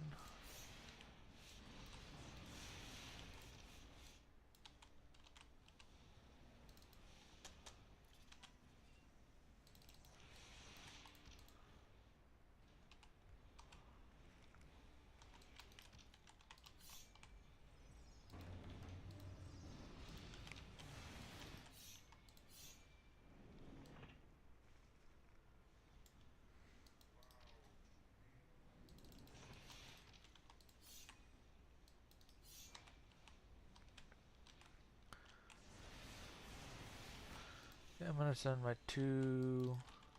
Am I? Yeah, so my winter witch is walking up now, because I think that it'll take them forever to get there, so I need to get over here to flip the gate and build the my ritual thingy.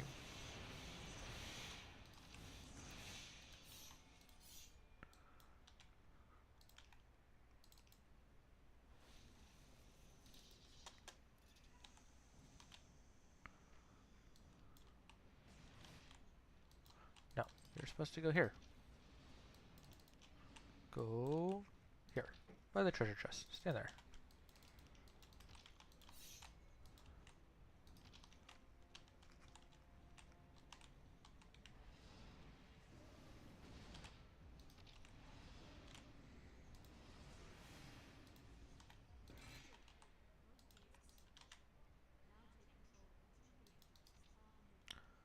Okay. Think we don't need this guy anymore.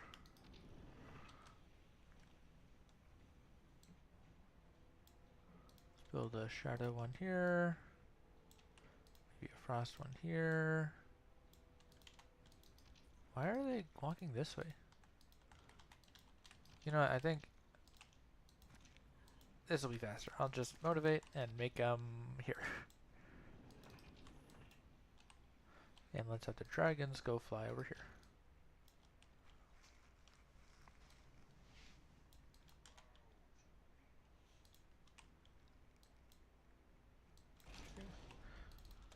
You guys need to die.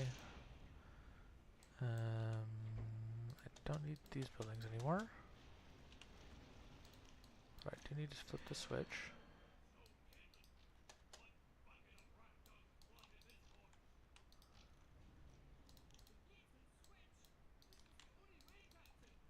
Okay.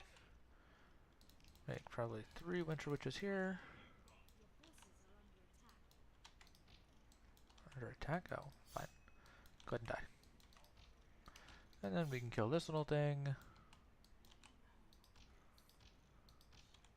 Let's go ahead and make some buildings here, just because why not?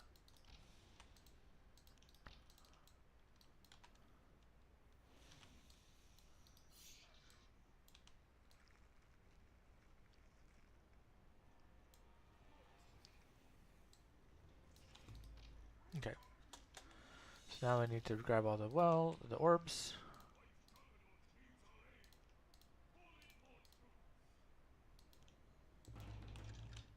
And we got it.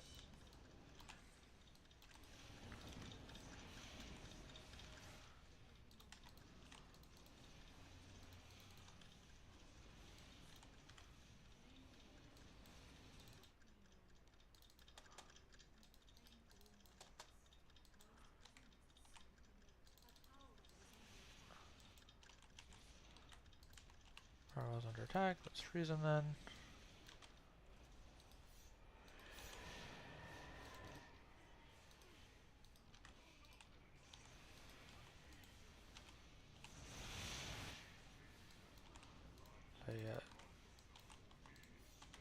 Tornado.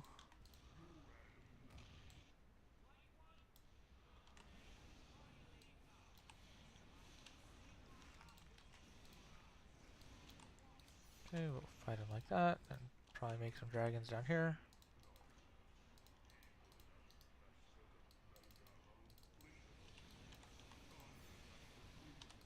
Did my winter witch has died? I'm not a fan of that. Let's pull you guys out. This winter witch is an important piece of support for me.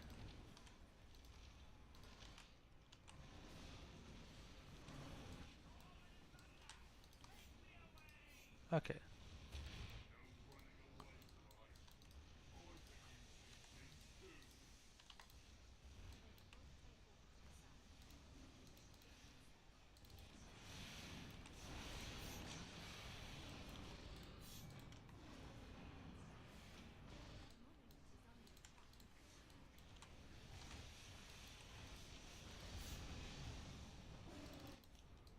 Okay. Still fine. Got our towers attacking them.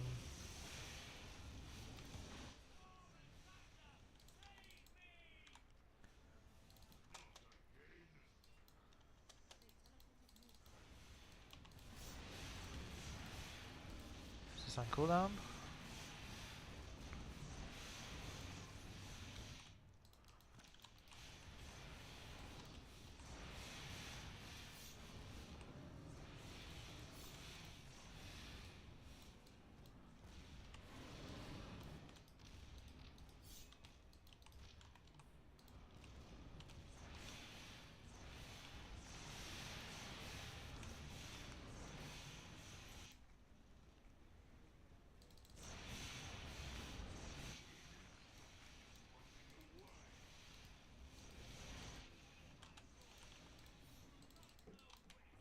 Oh, they ran all the way over there.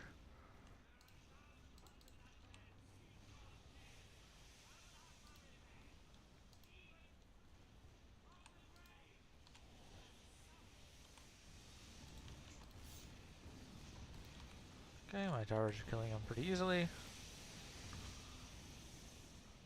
These dragons were way out of position. But okay, we got it. There we go, GG. So there you go, Ravenheart solo with my Souls deck. So I feel this deck is pretty strong. I'm not sure why people, or one person, sure why one person thinks it sucks, but this is my deck. This is how I play it.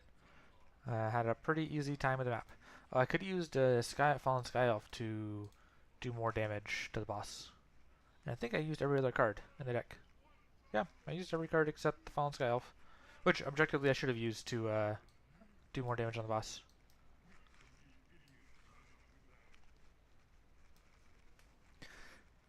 But if you don't have, also they spent a lot of battles. They didn't. I hope they didn't buy the promo version. But yeah, so I don't think anything in this deck is expensive except Infect. Maybe Warlord or Dragon are expensive, but you just replace those with Spirit Ship or Overlord, and everything else should be pretty cheap. So yeah, there we go. There's a map. Hope you enjoyed. We had a nice set of PvP games. We did a replay show off from Essen. We did a couple rookie review replays, and we ended on a demonstration of my preferred Lost Souls deck. And I'm probably going to do a one deck challenge with Lost Souls at some point, but next up is Pure Nature, possibly even in the very next stream. I just need to make a nice thumbnail, and then we can get that started. Thank you all for watching. I had a great time. I hope you have a great time watching now or in the future, and we'll see you next time.